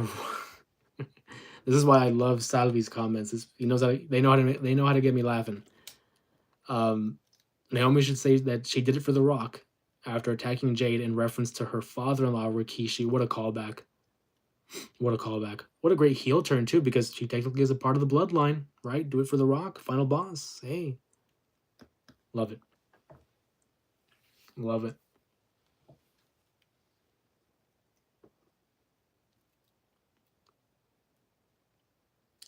Really about Mankind. I mean, just Mick Foley. I'll answer this. What I like about Mankind is the tortured soul type of a character. You know, seeing him in the boiler room, him with the rat, you know, George the Rat, which was the pet of Jim Cornette. I love the idea that he was impervious to pain, that you could not hurt this guy. I like that idea that we could explore the mythos of Mankind, but specifically Mick Foley. Again, the dedication to the craft that he was willing to put his body on the line for the entertainment of the audience. He, above all else, is one of the greatest of all time. Mankind, Mick Foley. Um, and if you want any proof, look no further than Hell in a Cell in 1998, the King of the Ring event, Undertaker versus Mankind. One of the most jaw-dropping spectacles in pro wrestling. I mean, the punishment that he was dealt through the cell, off of the cell, through the thumbtacks, the concussions that he sustained, losing his tooth, and it somehow getting stuck inside his nose. A spectacle. All-time great performance. Scary performance by Mankind. And again, promos, his ability to get us invested in his character, and relatability when he was Mick Foley, at least. You wanted to cheer for this guy. Love Mick Foley. One of the best of all time. R.I.P. George the Rat. R.I.P. Shout out to San Fran 5. What do you like about Booker T? Dude, Booker T, and I know I say this a lot, like one of the best of all time. Me personally, there are so many historically great black athletes. I think Booker T is the greatest black wrestler of all time. That's within that category. But you could also take away the qualifier and say he's just one of the best wrestlers of all time. Booker T, I will never get tired of singing his praises because he was funny. He could be silly. Like Kurt Angle, could be silly, could be funny, could go in the ring, could be a menacing heel, could be an intimidating figure. Just all time one of the greats. Love his King Booker stuff. Loved his stuff with Goldust. Should have won the world title at WrestleMania 19. His I get it. His commentary style is not for everybody. I get a kick out of it. It's entertaining to me. You will never hear me say a bad thing about Booker T. And on top of that, with the reality of wrestling, his promotion, his school, teaching the talent, bringing the next wave of talent into pro wrestling. Love it. Will never hear me say anything bad about Booker T. Booker T feuding with Zilla Fatu and his company is great right now. Hey, reality of wrestling champion, right? Zilla Fatu, that's going to be great stuff whenever he comes over to the WWE. Maybe he takes a stop in NXT and we're able to acknowledge that feud between Zilla and Booker T. That'd be great. Love to see consistency. What do you like about Stone Cold, dude? What is there not to like about Austin? He basically got to portray himself on TV. Cranked it up to an 11. The fact that he was anti-authority, I think a lot of people can agree that Stone Cold Steve Austin was that character that we wanted to see, that we wanted to be. He embodied us who were anti-authority, who didn't want to listen to our boss, or didn't want to listen to our teacher, and was anti-authority. The fact that he wasn't afraid to speak his mind and attack whoever was in his way. Great moments on top of great moments, driving the Zamboni, the beer truck, attacking McMahon in the hospital, filling up the Corvette with concrete. So many great matches, so many great moments. For me, he's probably the greatest WWE superstar of all time. Probably the biggest name. You can put him up there on the Mount Rushmore. I think it's Austin. I think it's, unfortunately, I'm not a big fan of Hogan, but I think you have to. I'm thinking Hogan, Austin, Cena. That fourth one, interchangeable. But Austin, you cannot talk about the success of WWE without mentioning his name. All-time great. Hopefully we see him at WrestleMania 41. I would love to hear that glass shatter another time at WrestleMania. British Bulldog? I don't know. I like British Bulldog, but again, I wouldn't say I'm a huge fan. I can acknowledge his stuff, his work in the business for sure, but my favorite memory of the British Bulldog, I mean, it'd have to be SummerSlam, right? 1992. London, him against Bret Hart, putting on a great match, a classic between brother-in-laws. A strong figure. Very strong figure for sure. Hornswoggle number one. You're damn right, number one. Don't ever forget it. Hornswoggle number one. Hornswoggle for the Hall of Fame.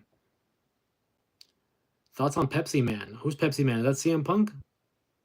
Because if that's CM Punk, dude, you already know he's number 2 of all time for me. I love CM Punk. That's my guy. Great, one of the greats of all time. Number 2 in my book. Number 2 of all time. But that's my personal preference. Do you think Eddie Guerrero would be in the WWE or AEW this year if he was still alive? Truthfully, I think Eddie Guerrero would be in the WWE. I think he would have a role in the Performance Center. I think he would be a teacher. I think he would be some kind of a figure in the PC and helping this next crop of talent. Maybe in AEW at some point, but I think he would have been the PC as a teacher. I think so. Thank you for the question. That's a great question there, Salvi. Was Ezekiel and Elias are the same person or not? No, they're not. They're brothers. They're brothers, just like Elijah. Elijah's someone else. What do I like about Finley and Hornswoggle?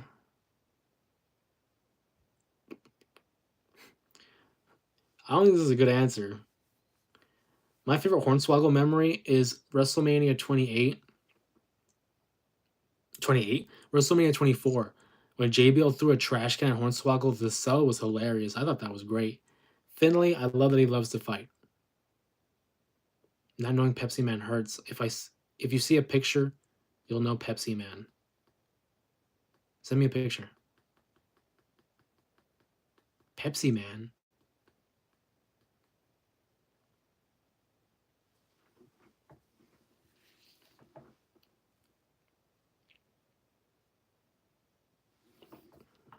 Maybe, do I know Pepsi Man? Dude, I hate that. I hate when someone's like, hey, you know this person? And I'm like, I don't know. And I feel like I should know. Watch me know. What do you know about Great Khali? He's a Hall of Famer. He's going to be in WWE 2K for the first time in 10 years. The Punjabi Playboy, former world champion. I know he was in the longest yard. I think CM Punk cashes in favor to get in the main event of WrestleMania. Cena versus Punk versus Cody. Trevor, I agree with you. That's what I would want to happen. There's rumors that it's going to be Punk, Rollins, and Reigns. That makes sense. But I do think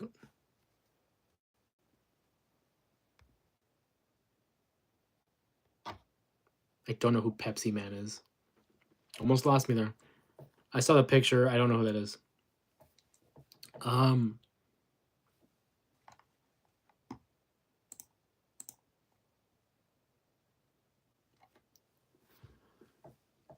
Okay. Oh, sorry, Trevor. So I was talking about that. I think the triple threat match between Seth, Roman, and Punk is very possible. But I do think there's room for it to be Cena versus Cody versus Punk. The only way this makes sense, in my mind, Punk has pull with Paul Heyman. Paul Heyman has pull with The Rock because of their relationship in the Bloodline. Talks, uses the favor with Heyman to get a meeting with The Rock. Tries to get in that triple threat match. I want to see it. I'm fine with Cena, Punk straight up. That's totally fine. But it's interesting what we're going to do with Punk. Trevor, I want it to happen too. I agree with you. You guys know Pepsi Man? I don't. What do I like about MJF and Moxley? I like MJF's promos. I like that he's kind of original. I wouldn't say original, but he's a fresh take on what a heel should be. Lives the gimmick. Give him that credit. I do think he's kind of become a little bit derivative, a little bit repetitive as well. But MJF, I think, is one of the best AEW has. Moxley, again, a fresh take of a brawler. He's different than most pro wrestlers nowadays. The Death Rider stuff, though, I want to like, but I think we're reaching this point where it's like, okay, we need something new. I'm hoping that, respectfully, I hope that title reign kind of ends soon. I think it's going to be Will Ospreay. I thought it was going to be Darby Allin. I really did. I don't think so anymore. I think Will Ospreay is going to be the guy to beat Moxley. But so if I had to say, I like MJF's promo style, and then with Jon Moxley, I like his fighting style, the brawler aspect. What I like about Holland Nash? What I like about... I don't think there's anything I like about Kevin Nash, honestly. I like that he's a member of the Clique, but I'm not a Kevin Nash guy. Nothing personal, just not a Kevin Nash guy. Scott Hall, I love the charisma. The Razor Ramon, those promos, that vignette was great. Him as Scott Hall, the Outsiders in the NWO, he would do the entrance, slick the hair back, and do the little glide. Love Scott Hall. Kevin Nash, he's okay. Nothing against him. It's just, again, not for me. Not for me. I can acknowledge what he's done. Again, give him credit. Not for me. AEW needs a new creative team. It's because AEW, from my understanding, is everything funnels through to Tony. And that's fine. He should have the final say. But he should have a creative team reaching around and helping him develop these ideas. They're very predominantly a pro wrestling company, which is great. Love that. But I do think they need to focus on story building as well. They have had great stories in the past as well. But you gotta be able to invest in these characters and invest in what's going on. I think there's room for improvement there. But again, it's only 6 years in? They haven't done bad for 6 years. Santino's Royal Rumble time lasts longer than Nash's quads. That's terrible, but it's not inaccurate. Trevor says Seth versus Reigns makes more sense. Reigns has never beat Seth. Factual. Seth took out Roman. Factual. CM Punk just ended up in the scuffle at the Rumble. Punk didn't try to fully take out Roman. He didn't, but he has beef with Seth. They have their steel cage match this upcoming Monday. What I'm thinking is they have the matchup, and then following it, maybe Seth gets the win, right? To get his get back at Punk. Maybe following that, Roman comes back and attacks Seth. That sets up their match. Maybe the favor is Punk isn't finished with Seth, and he wants to be inserted in the matchup. I think regardless, the favor is Punk is going to be inserted in one of those matches. But I do agree with you; it makes sense to have it one-on-one. But we'll see. What do I like about the Boogeyman? I like the spooky gimmicks, man. It was creative. It was unique. I love when he ate the growth off of Jillian Hall. I thought that was fun. Another reason why you might make another live about wrestlers is because MJF is the new Happy Gilmore, and Adam Copeland was nominated for an award on the Disney Plus show. Was that the Percy Jackson show, right? Not wrong. Again, pro wrestling translating into Hollywood. Another great point there by Salvi. Shout out. Do I like Matt Riddle? I liked Matt Riddle in NXT. Once he got to WWE in the main roster, it wasn't the same, I thought, but his NXT run was cool. I haven't been able to keep up with his stuff on the indies. I will confess. I haven't kept up with him well since his departure from the WWE.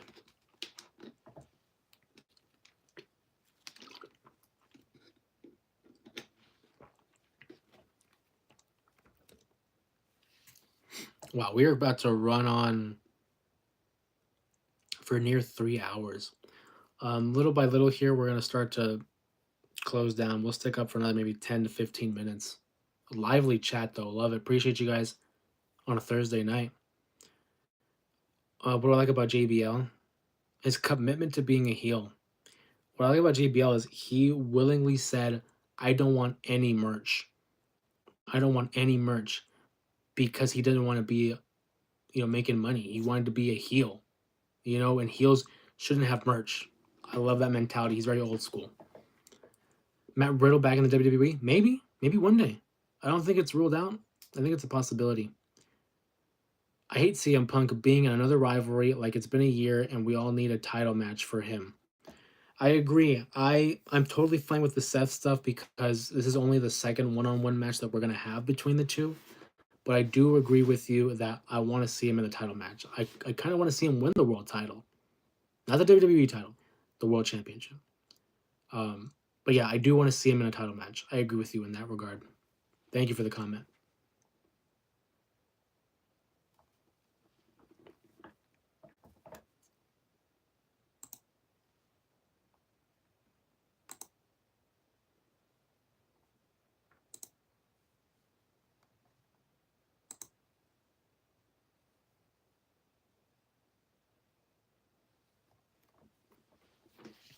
Appreciate you guys here on a Thursday.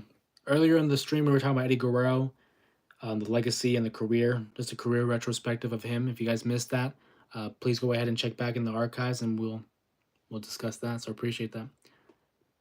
What do I like about Del Rio? Nothing. I was never a Del Rio guy, Johnny. Sorry, not a great answer, but nothing. Truthfully, I was never a fan. How does it feel to know the PS2 is now 25 years old? Crazy, right? I remember when we first got it, San Fran. I remember when we first got it. That's crazy. Almost as old as me. I'm about to be 27. Roman might return and feud with Seth, so that's at least good. I think that's the move. I think after the cage match, Roman makes a return, goes after Seth, set up WrestleMania. I think that's the move. I'll take it. I want to see that. Who will be in the last match in this year's WrestleMania, man or women? I think the main event is going to be Cena versus Rhodes. That's going to be the main event of night 2. No way that it's not. It's going to be the main event of night 2. I think the question is who's going to be the main event of night 1. It's either going to be Roman and Seth and Punk, potentially, if they do a triple threat. But I do think there's an opportunity that it could be Io versus Bianca versus Rhea. I don't know. Either one, it's going to be interesting. What do you like about Angry Grandpa on YouTube? Can't say I'm familiar. Can't say I'm familiar. But yeah, thanks for the question, Salvi. Hey, thanks for the sub, Zelo. Appreciate that, buddy. Thank you so much for the sub.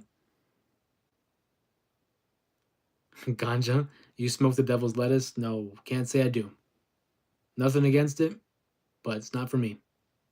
Not for me, buddy. I really want an ambulance match. Randy versus Kevin. That'd be cool. WrestleMania, punt ends the match or something. Doesn't make sense to do a regular match. I agree with you. Ambulance match would be interesting. Something different. We haven't had an ambulance match in quite some time. I do think it'll have some kind of stipulation, whether or not no holds barred, street fight, falls count anywhere. I can't see it being a straight up match either. Ambulance match isn't a bad idea though. I like that. I like that, Trevor.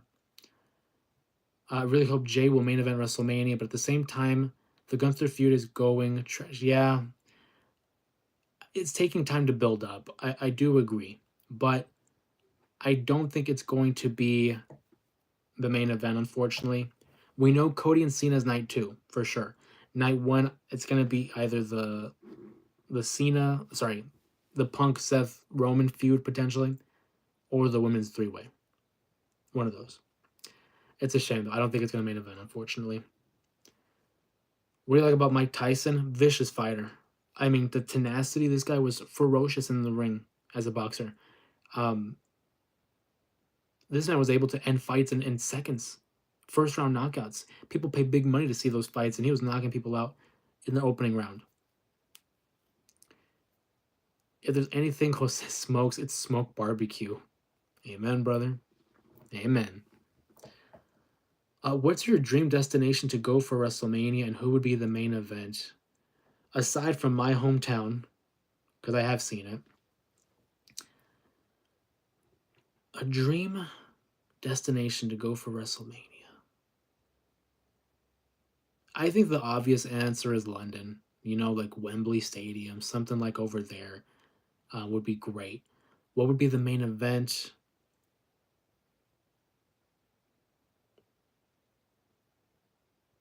I don't know, honestly. Because I'm trying to think. Okay, it would probably have to be Cody. Cody or Vancouver's a good one, Mohammed. Vancouver's a good one, but it's because like Canada, they've done Toronto. I know Vancouver's different than Toronto. I get that, but they've been in a Canadian WrestleMania a couple times already. I want somewhere fresh, somewhere new. I think obviously London is the place to be. What would be the main event? Maybe Gunther versus Cody, Gunther versus Roman, some kind of European appeal to it. I think personally that would be something I'd have to really think about off the top of my head. London, and it would be, like I said, Cody versus Gunther, Gunther versus Roman, something like that would be interesting. Maybe Japan, something in Japan would be kind of cool. And if that's the case, maybe something like Finn versus AJ, something alluding to New Japan, right? Io in the main event, Asuka versus Io, maybe. I don't know. That's a good question. I love that. Buffalo, New York, maybe, but it's just because we've had WrestleManias over there in that area, but not opposed. What do you like about Ricky Starks in NXT? I like the fact that we're really treating him as a star. He feels like a big deal in NXT. Obviously, we knew him in AEW as Ricky Starks. Now he's Ricky Saints. I like that we get this fresh take on him and really giving him a position as a rising star. I think pretty soon we're going to see him win that North American title. Why are WWE house shows start around 5:30? That seems early. I don't know. I haven't been to a house show for WWE. I'm sure with daylight savings it'll be pushed back though. Thank you for the question there. That's a crazy username, by the way. Trevor, I'm not a fan of the yeeting, but I do like the darker, more serious character we're slowly getting from Jay throughout the. Yeah, the yeeting I'm not opposed to. That's fine. That doesn't bother me. Like Seth Rollins when he comes up with the laugh, doesn't bother me. But when Seth and when Jay get serious and their promos are more passionate and you can tell they're driven and they want it, that's the best stuff. Seeing Jay maybe strip away into another deeper layer to where he's incensed on defeating Gunther. Keep in mind, he's 0-3 against Gunther. Once for the Intercontinental Championship, once in the King of the Ring tournament, and then most recently at Saturday night's main event for the world title. 0-3, he knows he has to lock in because this could be his last shot in a while to win a world championship, let alone beat Gunther. The only thing is, the only problem I have, if he loses to Gunther, that's now 0-4, right? That doesn't make Jay look good. But at the same time, if Gunther loses, that's back-to-back losses. Once to Sami Zayn at WrestleMania 40, and then Jay at WrestleMania 41. I don't know about that one. I don't know. Who's going to win on Sunday in Revolution? Stay tuned for tomorrow's video. Gotta plug tomorrow's video, Johnny. Thank you for that. We get to plug it. Tomorrow afternoon, we're going to have a video where I share my predictions for every matchup that's currently scheduled for AEW Revolution. So keep in mind, keep on the lookout for that video tomorrow afternoon, or I should just say Friday afternoon, depending where you're living. It might already be Friday. Are you going to watch SmackDown tomorrow? You better believe it. Cody's going to be addressing what happened at the Elimination Chamber. Jade potentially is going to address the attack. Yeah, you better believe it. I'll be watching SmackDown. Jay winning would be the pop of the night for sure. It would be a big pop. But I don't know. It's 50-50, man. This year's WrestleMania is looking really difficult to predict. But we'll see how it continues in terms of the build.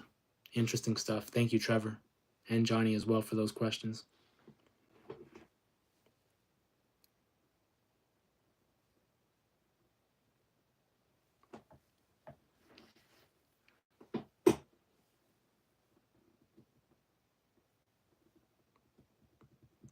This is great. Appreciate you guys for the participation. This has been one of our more lively lives in a while here.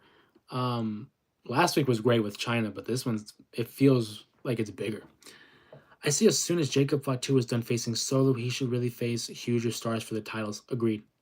My prediction was that he was going to win the U.S. Championship soon, and I think that's still in the cards. I think that's still a possibility. But you can't hold this guy back for too long. He's going to be fighting for the world title and the WWE title pretty soon, I think. Jacob Fatu has that aura. I know that word gets thrown out a lot, but he really does have that aura about him, and I can't wait to see what he's able to accomplish in the WWE. Who should make a great moment with like Kurt Angle did with when he first started?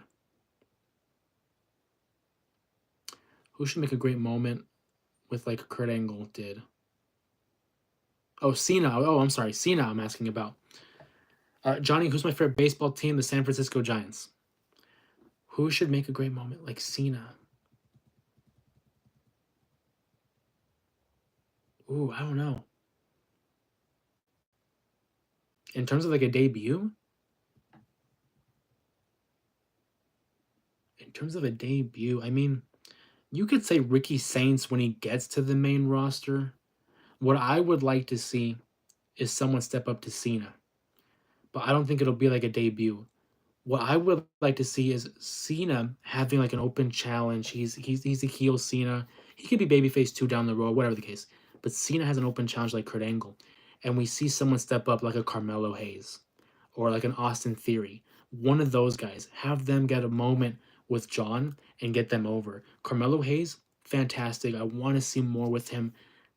The direction that we're going with him, not for me. I want to see more. I think there's so much on the table. They're leaving with Carmelo Hayes.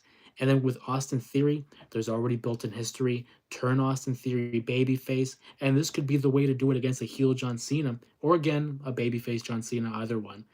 I'd like to see Austin Theory or Carmelo Hayes get that kind of a rub against John Cena in a some kind of open challenge capacity. Awesome question, Salvi. Giants, I said, was my favorite team. Travis Scott literally hurt Cody. He should be removed immediately, in my opinion. Trevor, dude, that slap was wild. I was so confused with the inclusion of Travis Scott. Obviously, I think he was under the influence of a little bit of the cannabis, if you're asking me. That slap he gave Cody reportedly busted an eardrum and gave him a black eye. We're going to see if that black eye comes to fruition on SmackDown on Friday. I thought that was very reckless. And he kind of went into business for himself because there was a moment there where he lifts up Cody's face for like a little face off, and Cena immediately pushes Cody back down. Like, what are you doing? Stick to the script. So I don't know. The Travis Scott stuff is interesting. Apparently, he's training to get in the ring. We'll see. I'm over Bad Bunny guy, if you ask me. If you were in WWE or AEW or TNA, would you be a heel or face? I feel like a heel is just so much more fun. You know, I think everybody wants to be a baby face, but a heel, it just seems like it's more fun. Um, I would want to start off as a heel, personally. Rest in peace to Toby Keith. If there was two superstars to create a tag team, who would it be? If we're talking current WWE, I'm trying to think of singles stars. Hear me out. Kevin Owens and Drew McIntyre. Current. Kevin Owens and Drew McIntyre. Right? They both have their beef with the bloodline. They both have their beef with Sami Zayn and Cody. I think it would make sense for like Drew and Kevin Owens to get together as like a paranoid tag team. Everyone's out against us. You haven't won a championship in a long time, Kevin. And Drew never got to win the championship in a proper, setting. I mean, he won at WrestleMania 40, but was kind of screwed out of the Money in the Bank briefcase situation. Drew McIntyre and Kevin Owens. I think that'd be an interesting tag team.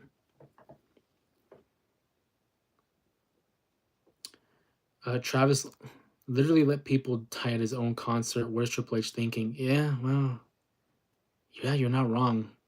You're not wrong with that one. Back up, man. It's crazy to think how much time has passed since that as well. Not a good look. Not a good look, and not a bad point there, Trevor. Thank you for the comment.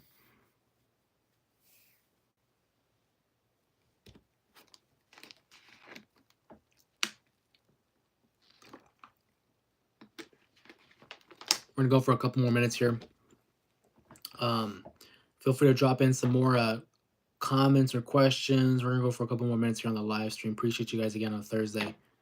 A great turnout here. Favorite type of music? So honestly, it's probably gonna end up being like hip hop, rap, but if you had to pin me to an answer, right? Me, I'm open to all genres. I listen to a little bit of everything. Right now, I'm in a little bit of a craze where I'm listening to predominantly 70s, rock, classic rock like that. Those are like the music that I listen to. I'm a lot more with the oldies. So I listen to predominantly the 70s, 80s, 90s. Occasionally, I will listen to today's music, but very rare. So a little bit of everything, truthfully. A little bit of everything. When I'm in the car driving, though, I am listening to more like podcasts. Music every now and then, but not as much as I would want to, I guess. What do you like about Sammy Guevara? His moveset, very athletic, fights like a baby face, talks like a heel. He's in Ring of Honor still as the tag champion with Dustin Rhodes. I don't know anybody that watches Ring of Honor. I'm sure some people are watching it, but unfortunately I'm not one. I don't really watch Ring of Honor. I keep up with it, but don't really watch it. Giovanni, want to hear a prayer? You're free to do so, buddy. Yeah. Pretty Deadly is starting to heat up the tag team roster on SmackDown. Even if the reign is not long, you need them as champions at least once. I agree. I would like to see Pretty Deadly on top at least for a little bit. I think they're entertaining. I think they're fun. Another Live is great. Theme songs for wrestlers. I didn't forget about you, Salvi. I do have that on the docket. That is on the listings. We'll get to that one for sure. For sure. That might be like a Sunday type of a stream. But yeah, no, I didn't forget about that one. Thank you. I personally thought the WWE's WWE Well, I personally thought the 2000s WWE fit so much better with Rock pay-per-view themes. What's your opinion? Absolutely. That period in time from like 2000 to 2008 for the theme songs, I thought was top tier. Bands like Seether, Saliva, um, Drowning Pool, like those type of musics, man, love it, love it. Those that was my jam, you know. Breaking Benjamin, we like them. San Fran and I were fans of them. Him more so, I will say. There's a couple songs I do like of theirs. That was for me the top tier. Poppy, in recent years with NXT, just did the Elimination Chamber theme song. I was a fan of that. I like Poppy's music.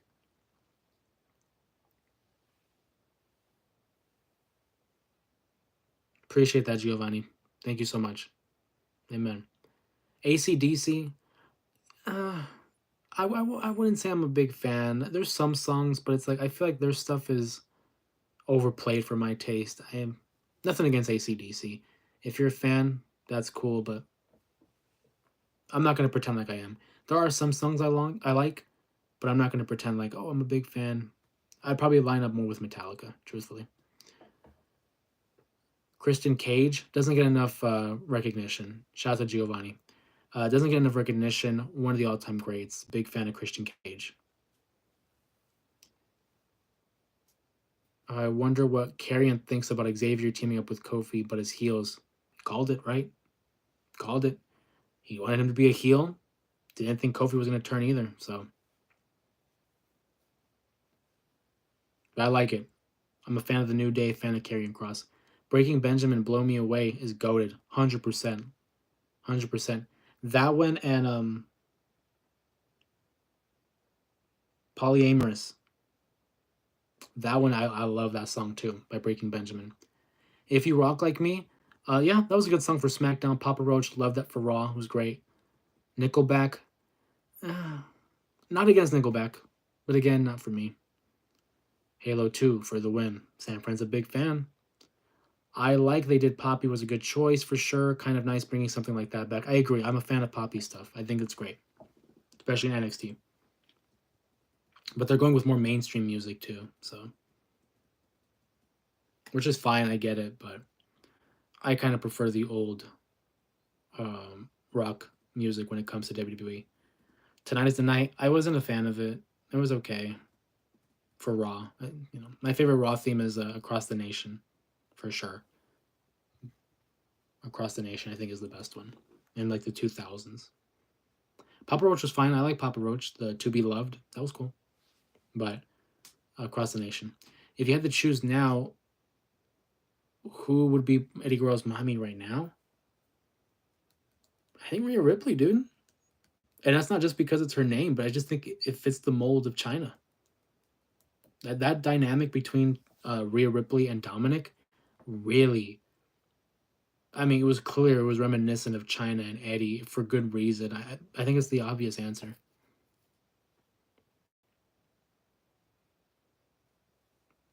But his specifically, I couldn't answer. It'd be kind of weird, right? He's a little older. But I think it's Rhea. Bo Dallas. So I was never a fan of Bo Dallas. The character. Taylor Rotunda, no beef. Like the Uncle Howdy gimmick. I think that's great. Like the Uncle Howdy gimmick. Something unique, something. I like the spooky stuff, so I'm into it. But as for Bo Dallas, wasn't for me. But I do like the Uncle Howdy stuff. Good heel as Bo Dallas. Knew how to get under our skin, so good heel. But I prefer him as Uncle Howdy.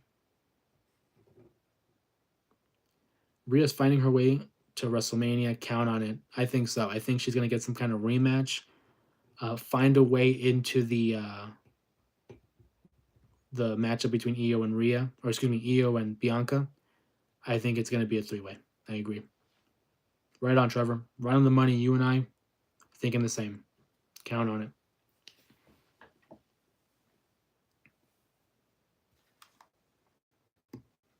Say his name and he appears. I would love to see Joe Hendry versus Cena. That's a matchup Joe Hendry wants, and now that Cena's a heel, it's a possibility. Hopefully it happens. I'm curious what's next for Sammy. I mean, like, what if Randy is going to deal with KO? I don't know. I'm thinking Sammy's out for a while. Don't know if he's gonna miss WrestleMania. If he does have some kind of feud, it has to be Karrion, right? Karrion Cross. I feel like that's the move. If he's gonna be at Mania, unless maybe he's getting written off. We'll see. WWE ice cream bars. Love ice cream. Love ice cream. Ice cream bars down. One day they'll bring him back. I'm sure. It would be smart to bring him back. Good business sense to bring him back.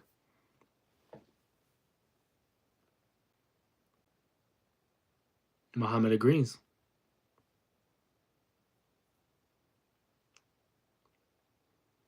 Please CM Punk. He begging CM Punk now. Yeah, no, it would be a great idea to bring those back. Marketing, you're gonna make money off of it. Summer's coming around. You would think for like SummerSlam that would be like a kind of a promotion type of a deal. Um, I don't know why they wouldn't do that. Makes sense to me. I'd buy them personally. I love WWE. Love ice cream. To me, it sounds like it's a good deal. Whoa, look at all those. What do you like about Eric Rowan? Wow. These questions are really making me realize who I'm a big fan of and who I'm not. Nothing against Rowan. I like this time in the Wyatt family. Unfortunately, I think he was the third best behind Luke and Bray.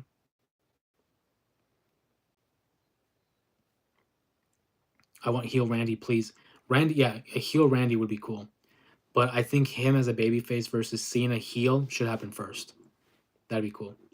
If Eddie Guerrero could have his last match this year, who would it be against and in what company? I think it'd be Dominic.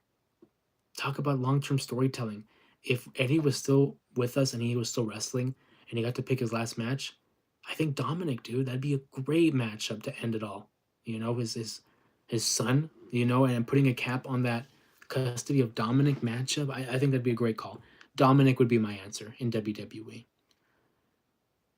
Bring back wrestler documentaries. Aren't they still a thing? I mean, we like the Peacock and Netflix. I think we still got them going. I really like their work with Cody and Kurt Angle and Damian Priest. Those last few documentaries were pretty good. I enjoyed those.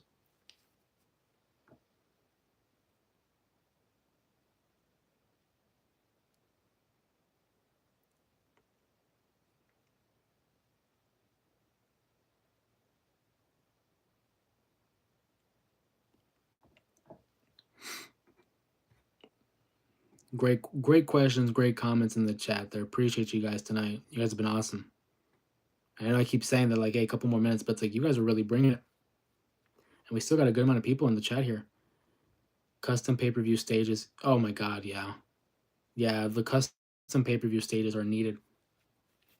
I get it. You're saving money by having the same stage every week, but it's like, man, custom, at least for like Royal Rumble, WrestleMania, SummerSlam, and Survivor Series, like the main shows, the big four. At least get custom ones for those, man. That'd be awesome. If I wanted to contact WWE, should I email or call them? I think email probably would be the better choice. I don't think calling them might be, maybe placed on hold, honestly. Email them, tweet them. All right, I'll talk to you later. Johnny, appreciate the questions. Thank you so much for participating in the chat. Thank you so much. Appreciate it. Thanks for all the questions.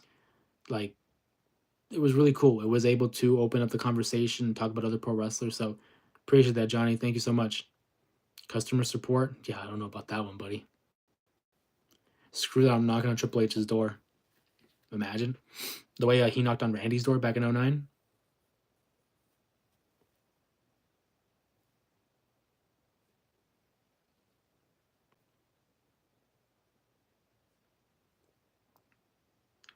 What's your favorite old school merch you always wanted? Bret Hart glasses. The Bret Hart glasses. I think that's one of the coolest ones that I've always wanted. I liked Bret Hart growing up. I know I said I'm a Shawn fan, but the Bret Hart glasses are cool. If not that, man, it might be the main one, honestly. Um, Old school merch. I mean, title belts, but those you can still get nowadays. I'm trying to think like back then. Stone Cold Foam Finger is a great answer, and I'm mad I didn't think of that. Stone Cold Foam Finger is great. That's a great answer. Not a Ray mask. I had a Ray mask. I don't know where it's at. I think it's in like one of our storage bins. Um, but I have had Ray masks, so I wanted to go for something I never had. Maybe something Halloween Havoc related. That'd be cool. I want Roman Reigns to feud with KO, Drew, and Seth one at a time. Well, he's with Seth at the moment, but I do think KO and Drew would be interesting. KO, I mean, they've already done it multiple times, most recently in 2023 Royal Rumble. But the Drew one for sure, that one I would want. Foam Finger is a great answer. The Ray Mask, as I mentioned, I have a couple of them stuck in storage somewhere, but I wouldn't be opposed to more of them. I was in attendance at TNA Genesis, the show where Christian Cage debuted the same night Eddie died. Wow, that's crazy. Yeah, back in 2005. That's right. When Christian, yeah, that's funny. I mean, well, not funny, but ironic because when I was reading about Eddie Guerrero and diving into the notes that I was making, yeah, they did mention that the show actually was dedicated to Eddie Guerrero, Christian Cage, who we talked about a little bit earlier in the stream. Wow, that's crazy. Thank you for sharing that. Who should Sammy face at Mania? I'm thinking Sami Zayn's going to fight Karrion Kross. If that happens at Mania, it'll be Karrion. Part of me thinks he's either getting written off of TV for a minute or he's going to be facing Karrion Kross on like the Raw. Who should he face? I think Kevin Owens is the answer, but Kevin's going to be preoccupied with Randy. So I would see him maybe being in a feud with Karrion Kross. That's what's looking. Bro, why is Cena bad? It was time, man. It was time. He's getting desperate. He's looking for number 17. Realized he couldn't do it on his own, so he had to side with the final boss. It was time. We now see John Cena for who he is. For years he's been telling us, you can't see me.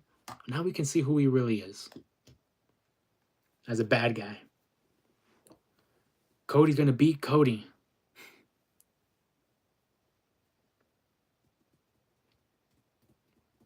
I hope not.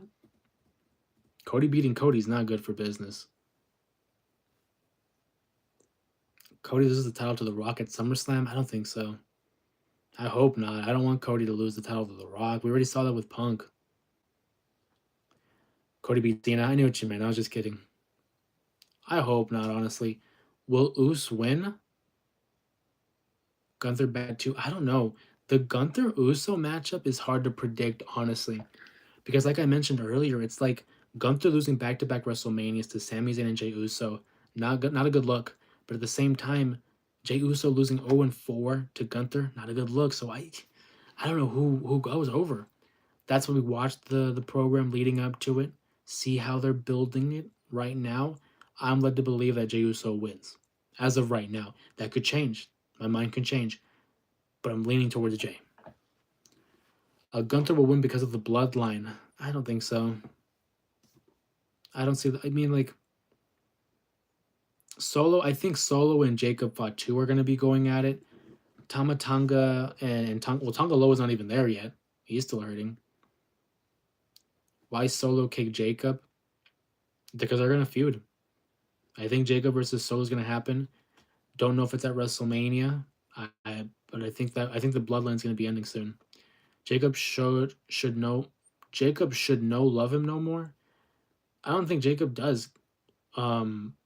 Losing has consequences, as Solo Sikoa said a year ago. So I'm thinking that Jacob's going to beat down Solo and form his own group with Tamatanga, Tongaloa, maybe Hikuleo. I think he could make his own group. The American Maid is really boring for me. I want to see what they do with Chad. Will the Creed brothers and Ivy Nile hit or miss with me? But Chad is the one guy I'm interested in. Do you think WWE will ever see the Young Bucks or Kenny in the WWE? I don't know. I don't think so. And if we do, I don't know. That's a good. Right now, I'm going to say no. But never say never. I want to change my story. Oh, okay. Gunther isn't really hurt by losses at this point because they are so few and far between, so Jay needs it. Not a bad take, Liberty. Not a bad take, but I just feel like in the record books, it's like they don't want to look back and say, well, Gunther lost both these matches. I do agree with you where like the losses are so far in between. But for me, Jey Uso would benefit more from the win. I do agree. Gunther doesn't necessarily need the win, but that's why I just find it difficult to believe that he's going to lose back to back. That's why right now I say Jay wins. My opinion could change, but I think Jay wins. That's a great point though there by Liberty. Shout out. Gianna Forever says, no, I see Jacob taking out Solo on SmackDown, and Solo is out of the Mania, and we get Roman versus Fatu versus Punk and Seth. I don't see Fatu and Roman teaming up. They fought at War Games. I don't see Roman and Fatu teaming up. Plus, oh, I'm sorry, I read that wrong. I got you. Roman versus Fatu, and in a separate match, Punk versus Seth. I read that wrong. I see what you're saying. No, because I see Roman versus Seth.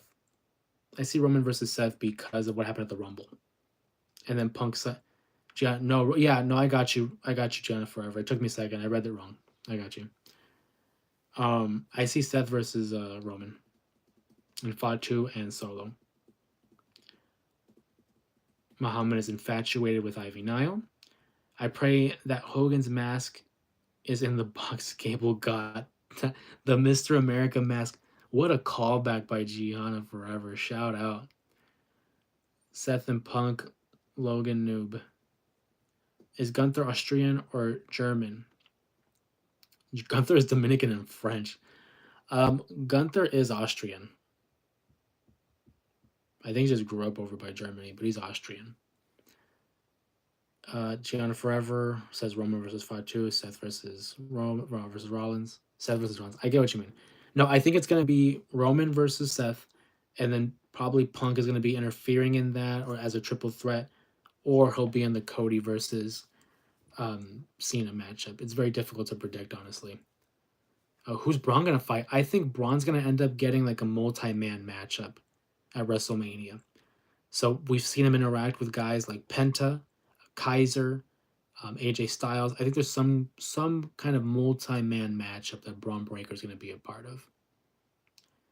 I love how Jimmy is building and working up to something like a U.S. title match. Yeah, and I hope so. I want to see Jimmy win some championship gold. That'd be great. Love that. What about Kai? I don't see Dakota Kai doing anything at WrestleMania. Probably something on the Raw before or after. I don't see her being a part of it. New Day versus War. Oh, wow. New Day versus War Raiders. Book it. That'd be interesting. Not against it. I like that. I'm a fan of that. Honestly, if the Patriots mark from the 90s would be awesome. Wouldn't that be crazy? The Patriots mask. The old Kurt Angle theme song before Kurt Angle. Braun Strowman will be in the Andre. Yeah, that battle royal don't mean anything anymore, does it? What if love the Jesus? I love the profile pic by Tarsamek. What if Gunther had an angle on Raw where he became a painter and failed, then pursued politics? I don't know about that one. That'd be an interesting one. I think we've seen that before, haven't we? Gianna Forever. It will be New Day versus Penta and Rey Fenix. I'm inclined to believe that one. That one makes sense to me. I like that. That sounds like a good match. Is it possible Speed gets Owen pile driver? I want him get it. I don't see how Speed and Kevin Owens would interact. I mean, there was an interaction last year because of the US three-way, but for the purpose of this story, I don't see why they would interact. What do you think they're doing with Braun Breaker at Mania? I think they're going to do a multi-person matchup. We saw him interact with Penta and Kaiser and all of them. Everyone's going to be gunning for him, right? Maybe Penta has a matchup with Rey Fenix in a tag team matchup. Maybe AJ fights Logan Paul. Don't know. But I do think that Braun Breaker is going to have some kind of a multi-man matchup. Yeah, I do think so. They fumbled the loot. Yeah, the Kaiser Sheamus rivalry. Honestly, I'm surprised Sheamus didn't win the IC title. I really wanted him to win.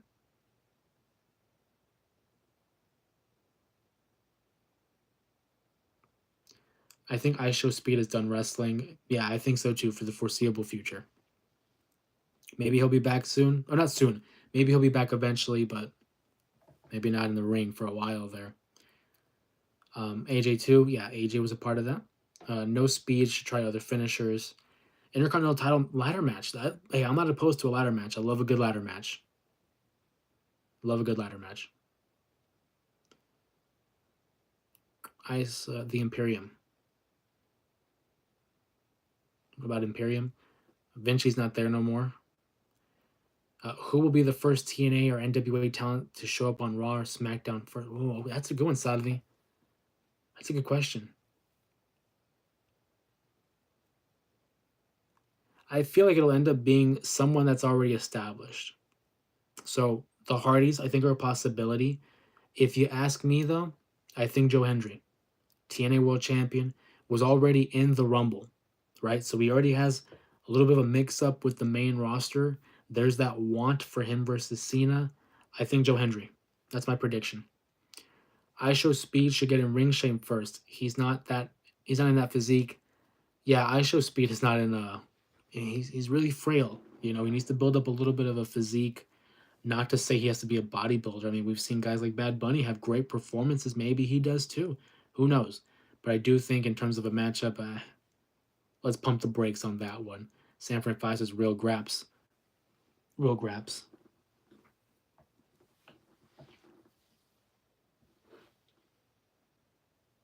Speed or celebrities in general, in my opinion, should have no purpose other than being cannon fodder. Okay? I don't think there was any value in having Travis at the Cena's heel turn. I feel like the only value, thank you for the comment. I feel like the only value it brings is it attracts more eyes. Travis Scott is a famous artist, right? One of the biggest rappers in the world. So it brings attention. Like, whoa, what was Travis Scott doing at WWE? Oh, wait, Cena turns heel. You know what I mean? So it's a way to get them involved. Shout out to Liberty Gundam 80. Thank you so much for the sub. It gives them more mainstream appeal. I get that. In terms of them getting in a matchup, yeah, I'm not a fan of celebrity matches. Every now and then, like a Bad Bunny though, has a great showing. I think they should be used in the more managerial position, like a representative, right? Like if IShow Speed got someone to represent him against Braun Breaker as a way to get back at him, I would be fine with that. Doesn't have to get in the ring, but again, be at ringside. I think so.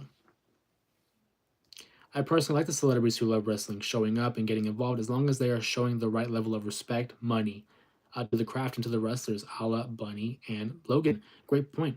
And that's what I mean. Like every now and then, you're gonna have these celebrities come in and have decent matches. Logan Paul is a certified wrestler at this point. I think he's done great. He's really adapted well. Bad Bunny, great showings in his matchups as well. I don't want to see it as much, and I think if it's going to happen, it should be with someone who's capable of having a matchup. Don't throw in Snooki just because Jersey Shore is on fire. She doesn't have to be in the match. She can be like a manager or a valet or a representative. Doesn't have to wrestle. That's my take, but I do think there are a lot of great celebrities out there who could be a part of it. Titus O'Neil, okay.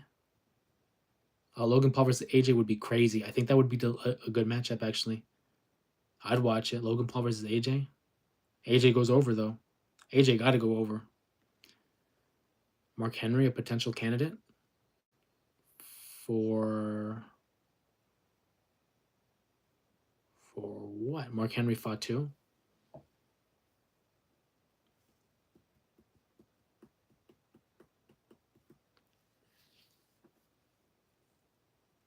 Bro, I treated that Snooki WrestleMania moment as a fever dream. Good God, yeah, dude, it was not good.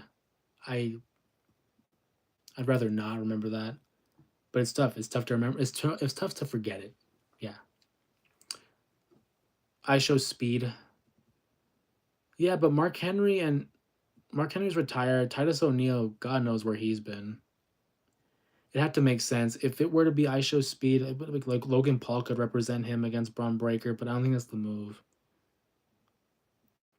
The NWO and Dennis Rodman match is the only celebrity appearance I'm fine with. Shout out to Dennis Rodman. Remember, oh yeah, Hugh Jackman in the WWE knocked out Dolph Ziggler when he fought against Zack Ryder. Will Brock come back? It's been long since Cody and Brock. I think Brock Lesnar comes back eventually. I think there's still time until we see him, obviously because of the whole allegations and the the lawsuit. But I do think it's a possibility. I don't think he's completely done. I think he comes back eventually. Thank you for the comment.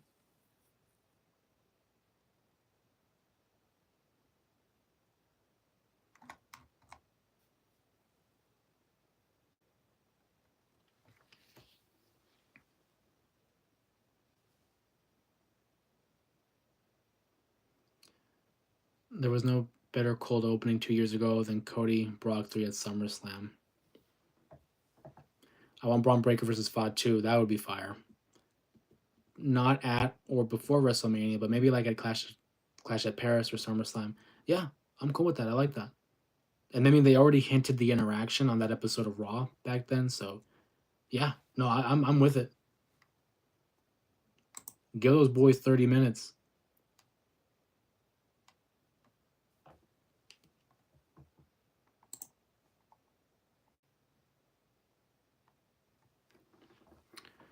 Maybe Brock helps Cody. He respects Cody now. Nah. Maybe, but I don't think so. Personally, I think whoever's going to help Cody, it's going to be. I think Randy's a possibility, but he is kind of preoccupied with Kevin. I would not be surprised if we see Stone Cold at WrestleMania to help fend off The Rock. So I think Austin or Randy, someone like that. GG's, appreciate you. So thank you so much for joining the stream. Thank you so much. Appreciate that, buddy. Yeah, we're going to be closing up pretty soon here. It's about to hit midnight my time. Appreciate you stopping by. Starting to The Rock. That'd be awesome. For old time's sake.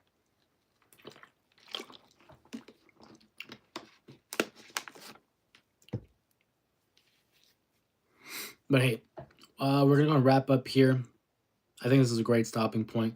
I want to thank you guys for joining us on tonight's live. Really a lengthy live, nearly 3.5 hours that we were discussing wrestling. Awesome time talking with you guys. Appreciate the lively discussion. Talked about Eddie Guerrero, talked about Elimination Chamber, WrestleMania 41, a little bit of the blast from the past there. So that was awesome. Appreciate you guys so much. One last thing here. Salvi says, who wins the last match prediction this year? And what are the opponents and who wins? I'll be back next time. Love wrestling conversation. Hey, thank you so much, Liberty Gundam. We're gonna have another live stream on Sunday night. Sunday night we'll have another live stream. Appreciate you so much. Glad you subbed, and welcome to the J area. Appreciate you, buddy. Who wins the last match prediction this year, and what are the opponents and who wins? I think it has to be Cody versus Cena. Right now, I'm leaning towards Cody winning that matchup. So I think that's what's gonna happen. My mind can change. Obviously, we'll do a prediction video when the time comes. Keep an eye out for tomorrow's prediction video where we're going to discuss AEW Revolution. So that pay-per-view is coming up. Again, the next time you'll see me on a live will be Sunday around the same time. Obviously, keep up to date with the community tab. I'll update you guys through that. I'll have a video out tomorrow afternoon. Like I said, it's AEW predictions. Again, thank you guys for joining us on today's live. Great conversation piece. If you missed the early portion of the Eddie Guerrero story, feel free to jump back into the live stream. It'll be available in the archives, and it'll probably be like the first hour of the live stream. Again, a lengthy live stream, but I wouldn't change it any other way. Thank you guys again for joining me today on today's live stream. See the hearts in the chat. Thank you so much. Everyone, enjoy the rest of your, day. It's obviously the next day now. Enjoy the rest of your day. Have a great week and enjoy Friday Night SmackDown. And we'll see you on the next live stream here in the J area. Appreciate you guys. Stay safe.